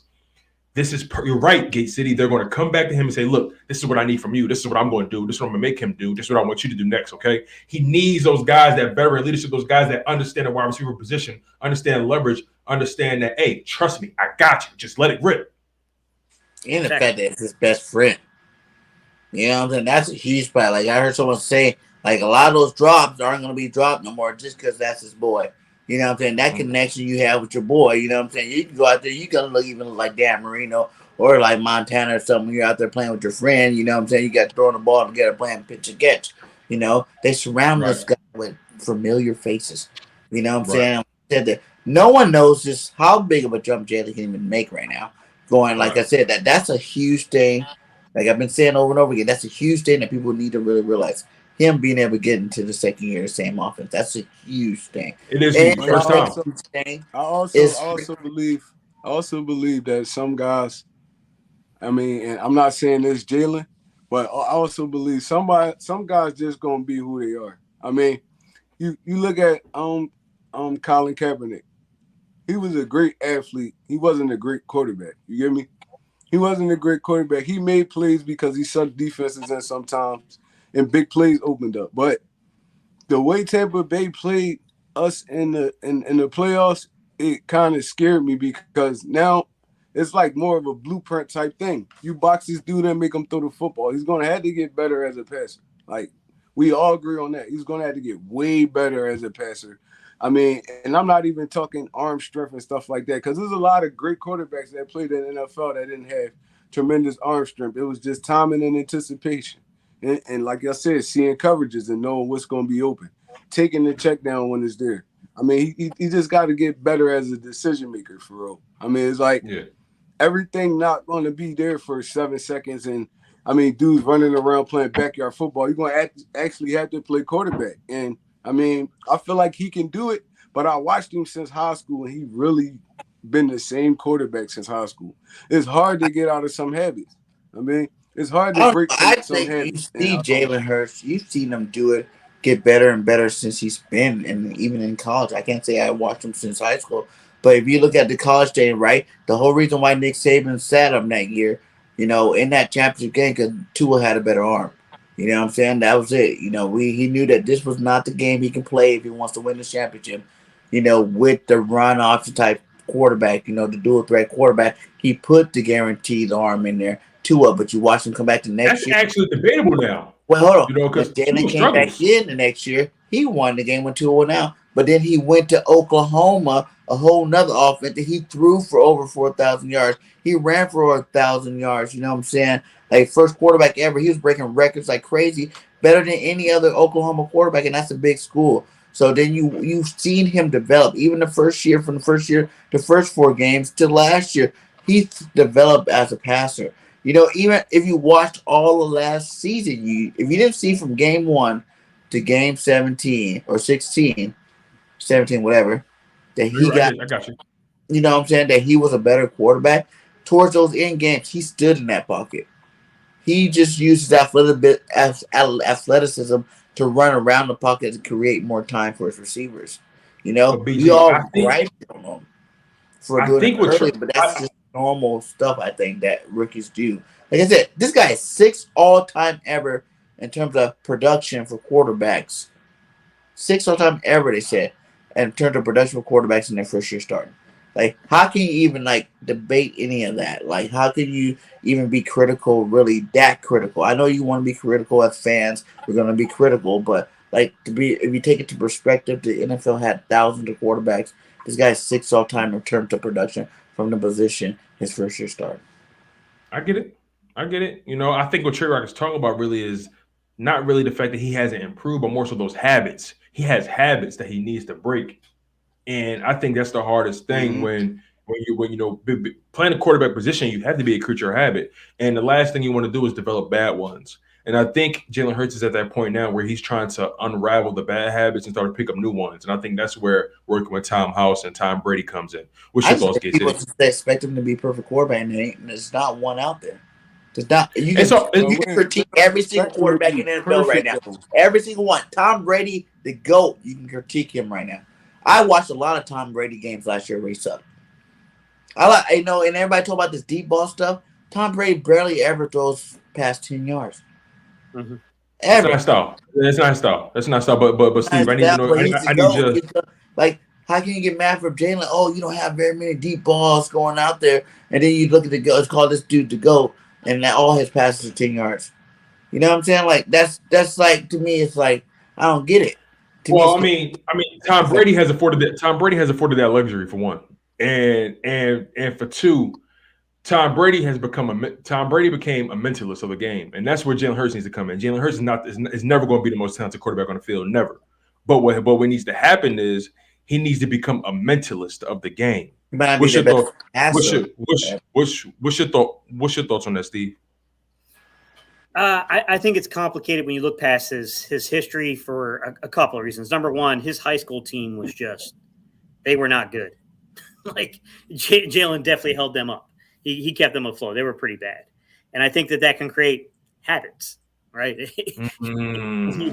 When you have to run for your life, you're going to run for your life if you have the athletic ability. I will say, when you get to Alabama, you've made this career that's based upon your athleticism. You have a decent arm. You definitely have an arm that looks like it's NFL ready.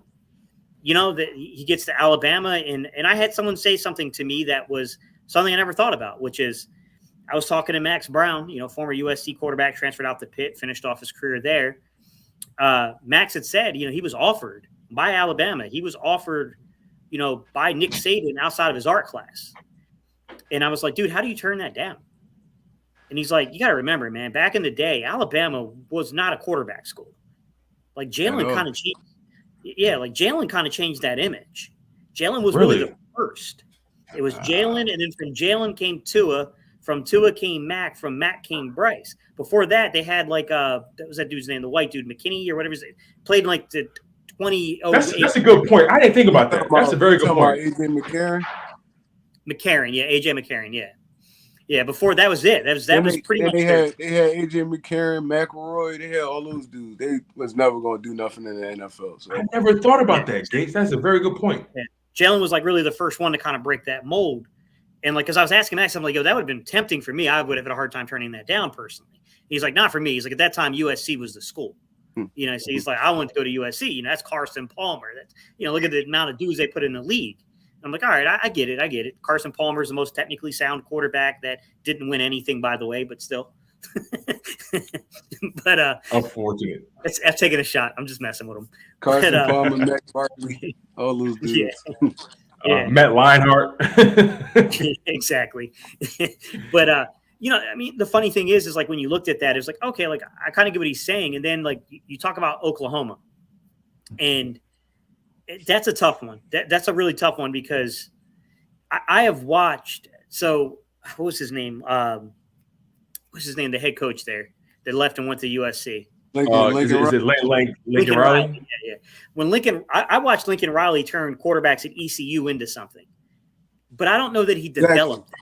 Exactly. I don't know if he developed them. I think it's just his offense, bro. His offense is just quarterback friendly. Like his offense. Mind you, they had 3 straight Heisman Trophy winners. So, I mean, it's the offense, and that's what I was trying to. I apologize for interrupting you, but that's what I was trying to tell dude. Even the conference that Oklahoma is in, they play zero defense. Like those scores be like 65 to 50 every game. So, I mean, it's really, and he only really threw to one guy for real the whole season. I mean, CeeDee Lamb. It was CeeDee Lamb or bust. CeeDee Lamb or you running around playing backyard. No, I hate when people say that. CeeDee Lamb had like 1,000 yards that year. He didn't have 2,000 yards. He had 3,000 yards. He spread that ball around. He had over 4,000 yards passing. So all that, every time someone bring up the whole CeeDee Lamb down, everybody has a star receiver. Yes, CeeDee Lamb was a star receiver, but he had over 4,000 yards passing. My God, like that's not an excuse of saying like, oh well, he had CeeDee Lamb. That's the reason why he didn't. No, who cares about that? He was still working the field. He was still getting the ball out to everybody. He was still doing his thing. But that's my concern is that when you look through, I'm not too sure Nick Saban is a developer of quarterbacks. To be fair, I'm not too sure that Lincoln Riley is a developer of quarterbacks. Great scheme, very quarterback friendly. He's had 3 dudes now. If you count what we got here, I mean, with Jalen Hurts, I know you can split the responsibility there, but he's got 3 dudes that have a lot of talent, but all of them are a little fundamentally flawed. To be fair. Baker Mayfield, Kyler Murray, Jalen Hurts, they all have little fundamental things that need to be cleaned up. Same thing for Saban and his quarterbacks, Tua, Mac, You know, Yeah. Jalen, they're talented, but they're not technically sound fully. There's flaws to their game. Yeah. Mac's probably the more technically put Right. together, but the less probably the least talented, but most technically. Yeah. I don't think he has that elite Yeah. level, but I think he's definitely the guy that you could plug in and play. As I look at that, I'm like, I don't really know what to make of how much he's been coached up. And, you know, I don't know how much of it can be fixed, how fast it can be fixed, and how patient the city can be.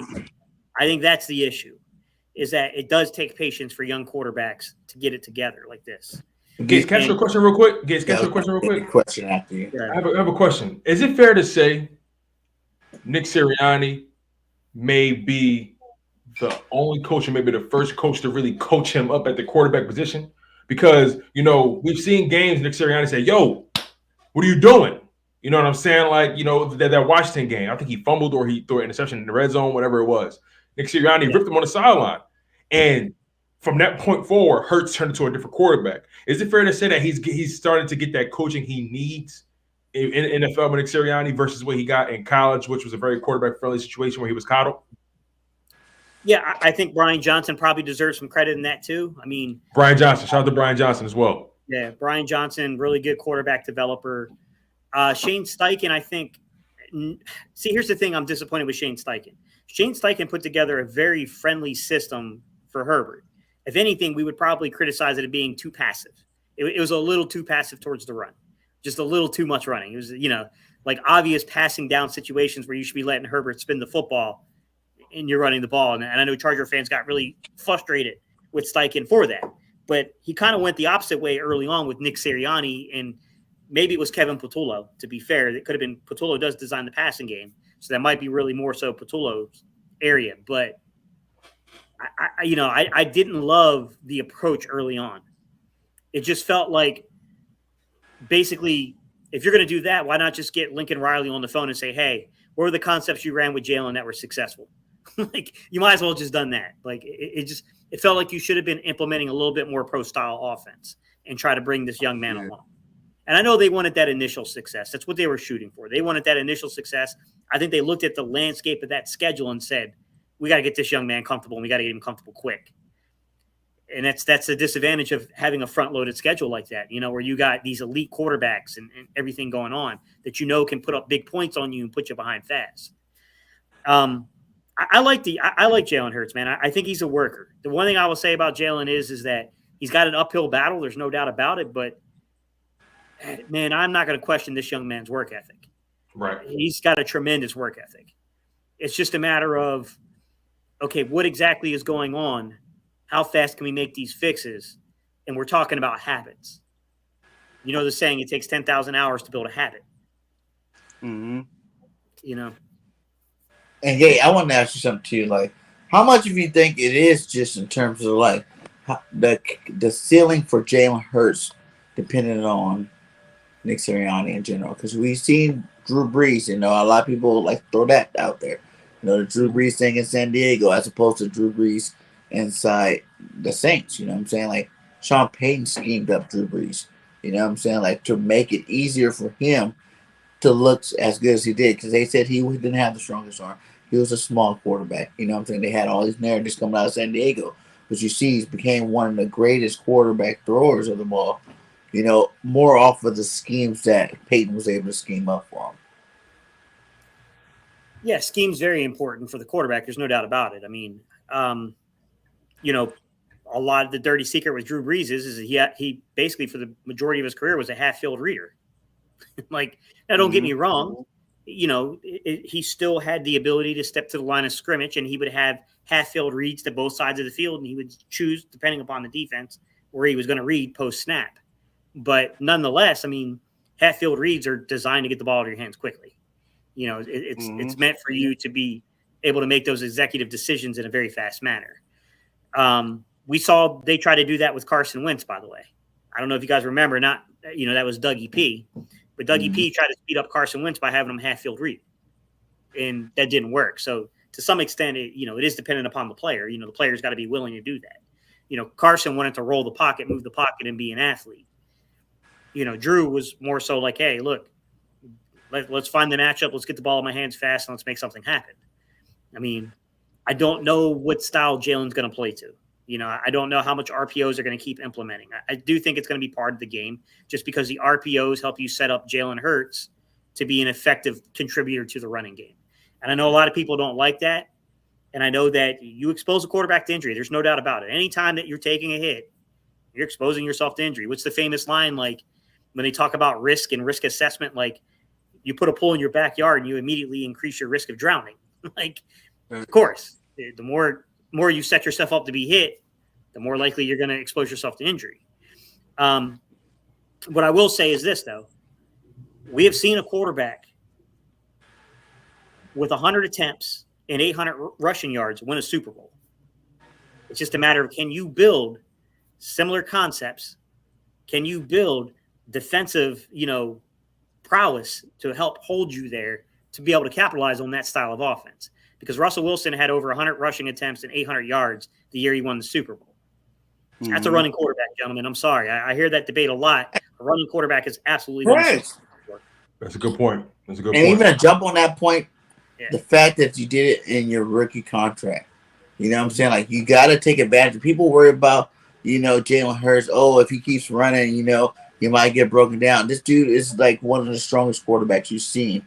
You don't see quarterbacks hanging out with the linemen, working out all the time. This dude's strong. He's young. He's athletic. Use him. That word, I know as fans, we kind of like, oh, well, we look long term in terms of like, well, he's not going to last long for this. Who cares if we can get 2 Super Bowls in the next 3 years because this guy can use his legs and his arm together? Then you need to go try to do everything you can to get that out of him. To throw more gasoline on that fire, guys. And One Tree Rock, I'll ask you you can address it. All right, you ready? Mm-hmm. Since they devolved power to Russell Wilson, and I know it's complicated because there's been tension about fully devolving that power, but what has Russell Wilson won since they went away from that style? Mm-hmm. I mean, that's a very good point, man. It's a good point. I mean, but we could swing that a lot of ways because what has Aaron Rodgers won since they gave him power? But I mean, that's just the nature of the NFL. Is like you got to take stuff away to give. I mean, the game. I guess. Oh, you want a quarterback, you're gonna have to take stuff away from him. It's like they just gave Dak. I mean, perfect example. They just gave Dak a ton of money, and they lost Amari Cooper. That's the NFL. That's the nature of the beast. So, I mean, but even with Russell Wilson, like he did a lot of running at the beginning, but we rarely saw Russell Wilson get hit hard. When he really started and he had to run, when that O-line got real bad, that's when you saw him get beat up. So I feel like right now, we don't have to run Jalen as many times as we running him. Because that is putting smartest runners. And he does he do take a lot of big hits too, BJ. Not a lot. We see I ain't can gonna think say of a a lot, couple of but I ain't gonna big say a lot. hits, but in the most part, how many times did we say, wow, Jalen knows how to slide? Carson Wentz never did that for years. How many times did we say that this year? Jalen Hurts knows how to slide. Carson Wentz never did. Wow, Carson would have got blown up right there because he doesn't know how to slide. You know what I'm saying? Like, Jalen, how many times did Jalen run out of bounds, do his little throwaway? Like, I feel like Jalen's way more of a smarter quarterback than people give him credit to be, like, in terms of the run game. Like, he took a lot of hits that when he was on the ground, I was like, ooh, he ain't getting up from that one. Man, it's scary, bro. The game's so fast. It's like, it's fast. So, I mean, like, if we could avoid running this dude 10, 15 times a game, I would. I mean, that's the whole reason of bringing an A.J. Brown over. So you don't have to get hit that much no more. I mean, he could get the ball out of his hands fast. Devontae Smith is a good route runner.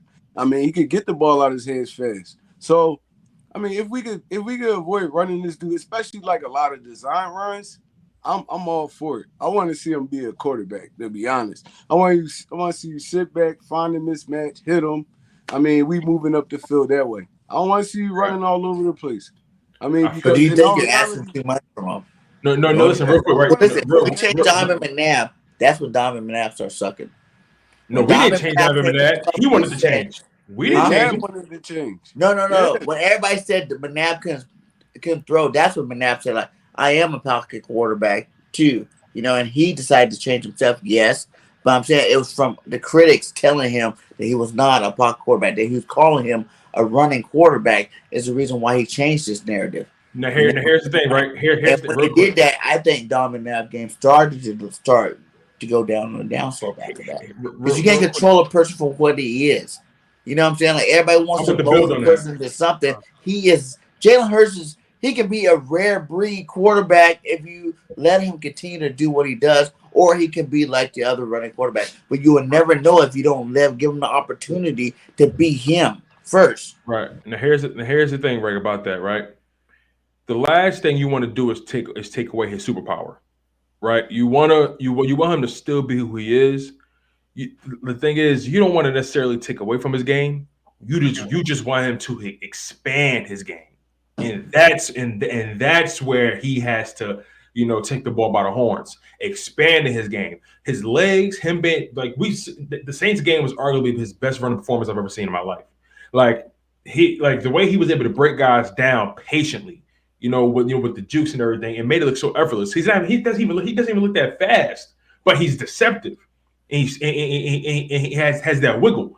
But we need him to expand his game, right? And if he can expand to becoming, we don't even need him to be an elite passer. If he can get his passing game to a Kirk Cousins level, maybe, or I don't know, maybe even if he can improve his passing maybe to a Tannehill level, or just get your passing ability to a top 12 level with his athleticism, he can be a real issue for the NFL. Mm-hmm. Yeah, but that's the thing. Like everybody keeps saying, if he can be this passing quarterback, just they keep naming all these pocket quarterbacks you want him to be like. You know what I'm saying? No. You misquoted me. Like, Okay. they want to be the pocket quarterback, right? Like, right. If he can just accept what he is and let it be, you know what I'm saying? At the same time, that's a lot more better than trying to conform this dude to be something that he's never going to be. Jalen Hurts never been a pocket quarterback in his whole career playing football. You know what I'm saying? Like that, even the 4,000 yards, like I said, that wasn't pocket quarterback. It's because his run game, the fear of him running the ball, helps our running backs get open. You heard Miles Sanders come out and say, "Oh wow, it's a way different with Minshew's quarterback in terms of the running game as opposed to if Jalen was back there because he pulls linebackers. He can set the tone of the whole running game. That's why we were the number one rusher team. The fact that they were scared to death of this man running with the ball. Like you need to have that fear. All the fears you can add up together comes over, the whole pocket quarterback. How many pocket quarterbacks do you know got Super Bowls? Consist of more than one. Like Tom Brady. I know everybody said Tom Brady. Yes. Okay, he's an exception. Obviously, we all can agree on that. Wow. Aaron Rodgers, one of the best quarterbacks ever to play the game. Like everybody can say it, the best pure Thor. Like we keep pushing this guy. You need to be like this pure Thor. That doesn't win championships. For one, teams win championships, and for two, as long as you freaking have the complete team. As long as you have the complete team, that's what matters in terms of winning the Super Bowl. You can be the most elite quarterback you want. Dan Marino is one of the best quarterbacks ever, and he doesn't even have one. Good point. So the whole elite quarterback thing is overrated to me. But BJ, how do you don't have to be an elite quarterback to win anything. If anything, that makes your team worse chance of winning. Because after you give them the money for being elite, it's over.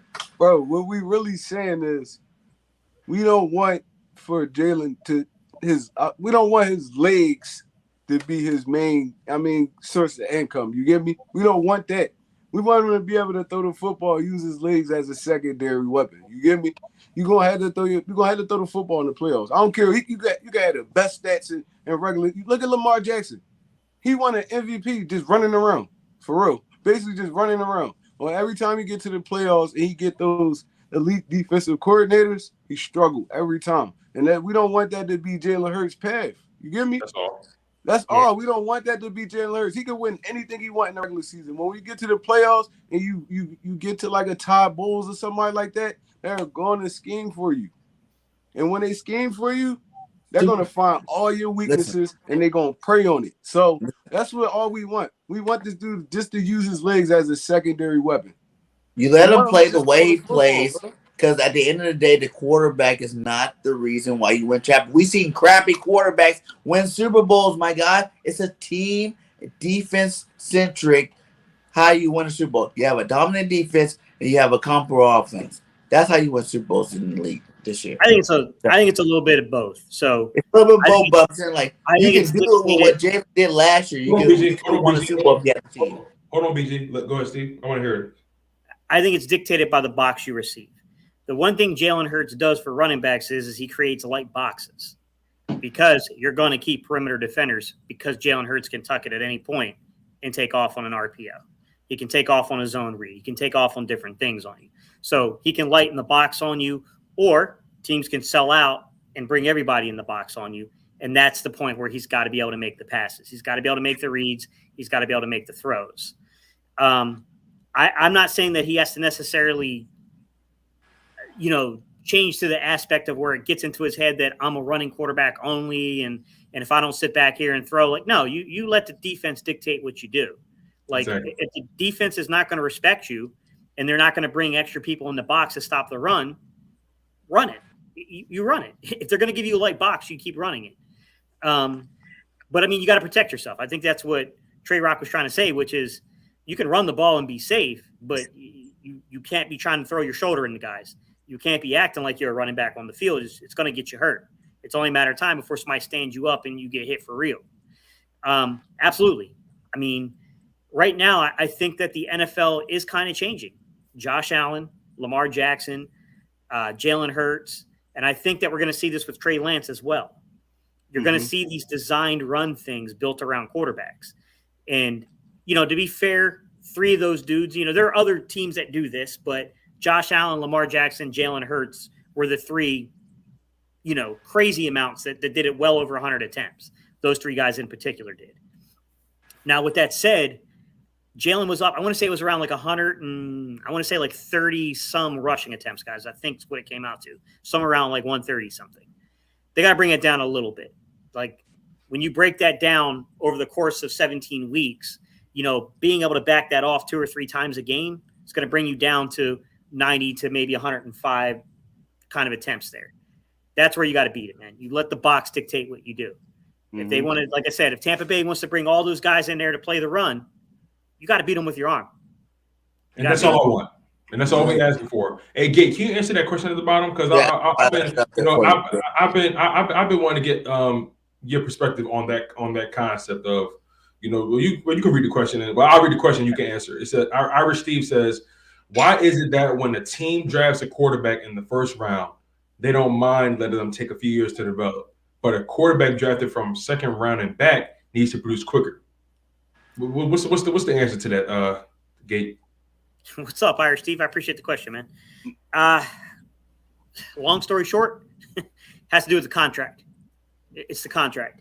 It's because the second round picks come up on the contract year sooner. So everyone thinks of the 5th-year option. They think like, man, once you hit the 5th-year option, like it gets expensive for the player. Sure, but not in comparison to a franchise tag. Franchise tag is really, really expensive. So, quarterbacks drafted in the 2nd round, 3rd round, 4th round, those are the dudes that potentially run the risk of being franchise tagged. It's only happened a few times in NFL history, and a lot of those were 2nd-round picks. Kirk Cousins, Dak Prescott, those type of dudes. They got franchise tagged. And Dak never even played underneath the franchise tag. They franchise tagged him, then they worked out the extension, I believe. But that's what happens, man. It's because of the contract. Interesting. This conversation has been so intriguing and enlightening because we have 4 different perspectives approaching the game from a different direction. Yet I think we're all coming back to the same convergence, and that is we all want Jalen Hurts to succeed. We all want Jalen Hurts to actually be able to expand his game and to be able to make the defense pay no matter what they show him. And I think that's what we all necessarily want from Jalen Hurts and one from the Philadelphia Eagles. And when you think about the way everything has been built thus far, this team is definitely built to last, but they're also built to be dominant and be potent on the offensive end and defensive end. So, in closing, I would love for each of you guys to give your final thoughts on what's to come on the 2022 season. Trey Rock, you can start, and then we'll close it out with Steve. I mean, I feel like, to be honest, I feel like we just got to work the schedule. It's like, the thing I hate is I hate seeing schedules like early and be like, oh, this is an easy schedule, because in all reality, you don't know how a team's going to look that year. Every team in the NFL could be good this year. You never know.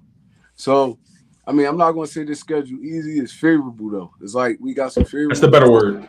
Yeah, we got some favorable teams on here. We don't really play any elite quarterbacks. We got Aaron Rodgers, and I can't even call Kyler Murray an elite quarterback. He's a good quarterback. He's a good quarterback. So I mean, I feel like if this team come together and we could gel and get that chemistry early in like training camp, or even at the beginning of the season, if we struggle a little bit, I feel like we could easily squeeze like 13 wins out of the schedule. We can stay healthy. And people doing what they're supposed to do. Hopefully this defense looks way better than it looked last year. I'm not gonna really speak on it too much because we got some names over there, but we seen teams bring names over and it not work out. So, it all depends on this coaching staff and how these players respond to this coaching staff. And overall, I want us to have a great season, man. I feel like this season could be special if we play it right. Great. Go ahead, BG. Yeah, I agree with him, man. Like, this team, man, is set for greatness. That's how I feel. Like, there's like sky's the limit on so many players, and the fact that a lot of players have a lot to prove. You got not only look at the football side of a lot of this, you gotta look at like the whole mental life side of this stuff. You know what I'm saying? Like, these guys have stuff to prove. Kobe Dean drafted third round instead of first round. He was expected to be first round. He got a lot to prove. Kaiser Wright coming over here. Everybody putting money on him, 1 year contract. See what he can do. He got a lot to prove because he wants that next paycheck because he's on the ascending of his contract. Reddick, he got to prove that he can do it on 3 teams now. He did it on 2 teams. You know what I'm saying? Like, Bradbury, to prove that he can shut down every second receiver now that he has Darius Slay to be on the other side of him, take all the number ones out of the way. You know what I'm saying? Jalen Hurts proved that he is that quarterback that can lead this team in general. The sky's the limit for these guys. I think the offense is going to be amazing. I think the defense is going to be dynamic. And I really think the Eagles, like you said, 13 wins. Yeah. I got 13-4 as my early season prediction right now. And, it can go up, if these guys start doing better. Like, it matters how fast these guys can get this defense, this offense down. How fast can these guys gel together? And from what I'm seeing right now on film and what we do see, these guys, they're forming a brotherhood. And I know bigger than any skill, the family part of it is what drives teams. You know what I'm saying? Like, you hear a lot of these great championship teams that we didn't think that were even that good, that won Super Bowls. They all say, because we became a brotherhood. You know what I'm saying? And that's what it's all about, that brotherhood, the familyness. And all these guys are already gelling pretty good together. And I think the sky's the limit for Philadelphia Eagles this year. Go ahead, Steve. It's all you. I'll be honest, just the most talent I've seen around the Eagles since, I hate to say it, but since 2004. And I'll be honest with you. I don't think that, I'll be real, I don't think that A.J. Brown is Terrell Owens level talent, but Terrell Owens never had a Devontae Smith playing opposite of him. Right. So I think that this could be a special team if everything falls into place. But the big thing is play calling. I cannot predict it. I cannot predict that they're going to have the right scheme to match and the play calls to do the right thing.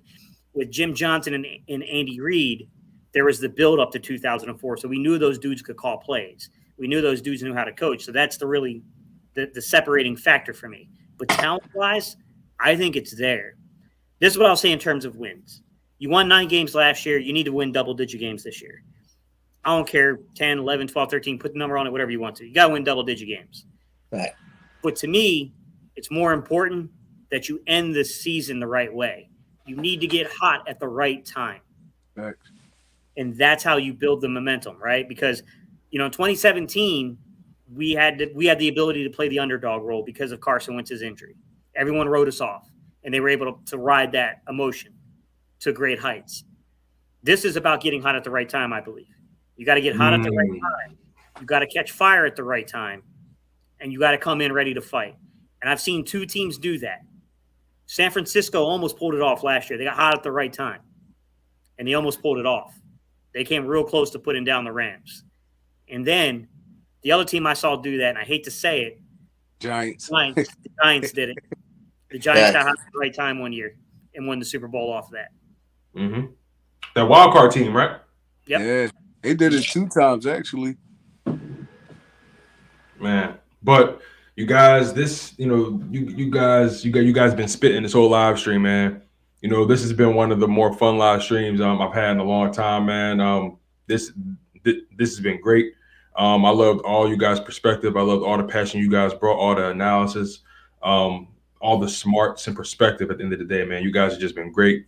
And, first and foremost, we got to shout out to the people that's been tuning into the chat. These people in these live chats have been spectacular. They have been contributing to the conversation in more ways than they probably realize. They've been asking potent questions. They've been bringing up great points. They've been challenging our thought process. They've been holding us accountable. This has been a great live stream, you guys, and I think we really covered a lot when it comes to this Philadelphia Eagles. And honestly, this conversation has made me much more optimistic, and it honestly just put a battery in my back. I'm honestly ready to run through a damn wall. I'm gonna be honest. And we're getting one of these, baby. We're getting another one of these. I'm telling you, I hate to be that guy, but I am that guy. I'm saying we can win a Super Bowl this year. But we need guys like you, though. That's my thing. Like, we need you, though. This year. That's you how are good necessary. You are necessary because we need. For sure, going to win it. I will put money on it in Vegas just because I like to do it for the Eagles anyway.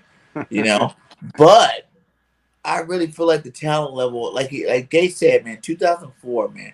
Like, when have you seen a team constructed like this before? For real. And the thing of all the other quarterbacks that have better defenses and all that we went far with, like, come on now, man. We were freaking supposed to be trash last year. 2017, nobody thought we would do what we did. Let's be honest. And we went to the playoffs with suspects, everything. Suspect coaches, suspect first-round quarterback. You know what I'm saying? Everybody learning on the fly. That's what it was. It was like everybody's learning process. And the learning process itself was a first-round playoff and, a winning record for the season. So why would you think less this year? Like with all the additions, if we only had 3 new players, that's one thing. Okay, well, we're going to be better than last year. Forget that we're better than last year's stuff. We're about to dominate, guys. Like, that was one of my biggest things. I wanted to hear from you. Do you guys really think, because I'm on the fact that we are a top 10 team in the NFL now. And listen, if you ask my man Peter King, he considers a top 10 team, man. And I respect Peter King, man. But listen, I'm gonna be honest with you. I'm trying to be humble about it, and I'm trying to just let things play out. I do got us being an 11-win team minimum. But it starts with winning that division. Yeah, you gotta win your division games, and you have to. I'm gonna be honest, man. You got to put a rattlesnake in the damn Cowboys' boots, man. Mm-hmm. You got to put a rattlesnake in their boot, because don't get it twisted. Yes, they've lost some talent, but they're gonna still play us tough. They still technically have the better quarterback. We got to be honest about that. So at the end of the day, it's not Jalen Hurts versus Dak Prescott. No matter how much people want to make it about that, it's not Jalen Hurts versus Dak Prescott. It's Jalen Hurts versus the Cowboys defense. And it's Dak Prescott versus the Eagles defense. Now, who do you trust more versus what defense? I'm going to be honest with you. It's a toss-up, and we're going to have to see it play out. But you guys, this live stream has been spectacular. Everyone in the live stream, make sure you guys smash that like button.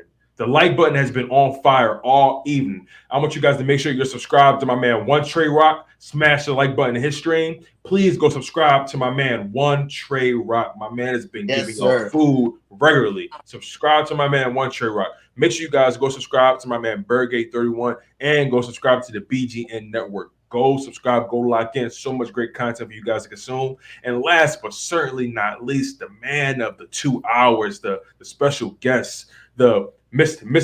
Analytics himself, Mr. Breakdown the game film to the T himself, Gate City Sports, Steve Hyder. You have been a spectacular guest. You've been more than patient with us. You've been great, and I can't ask for anything more, my man. Like, keep doing what you do. Everyone, go subscribe to Gate City Sports if you haven't already. You gotta do. You got to. If you subscribe to us, you gotta be subscribed to Gate City. It don't even make sense. It's only right. But you guys, make sure you guys lock in on everyone's channel. Subscribe to One Trey Rock. Hit the like buttons. Subscribe to BG31, the BGN Network, Gate City Sports. Subscribe. Hit the like button. Hit the like button. Hit the like button. Hit the like button, you guys. Also, make sure you guys go subscribe to my channel as well. Chalk It Up Sports, where no matter if we win or if we lose, we just got to charge it to the game. BG31, end it, my man. We out. Peace.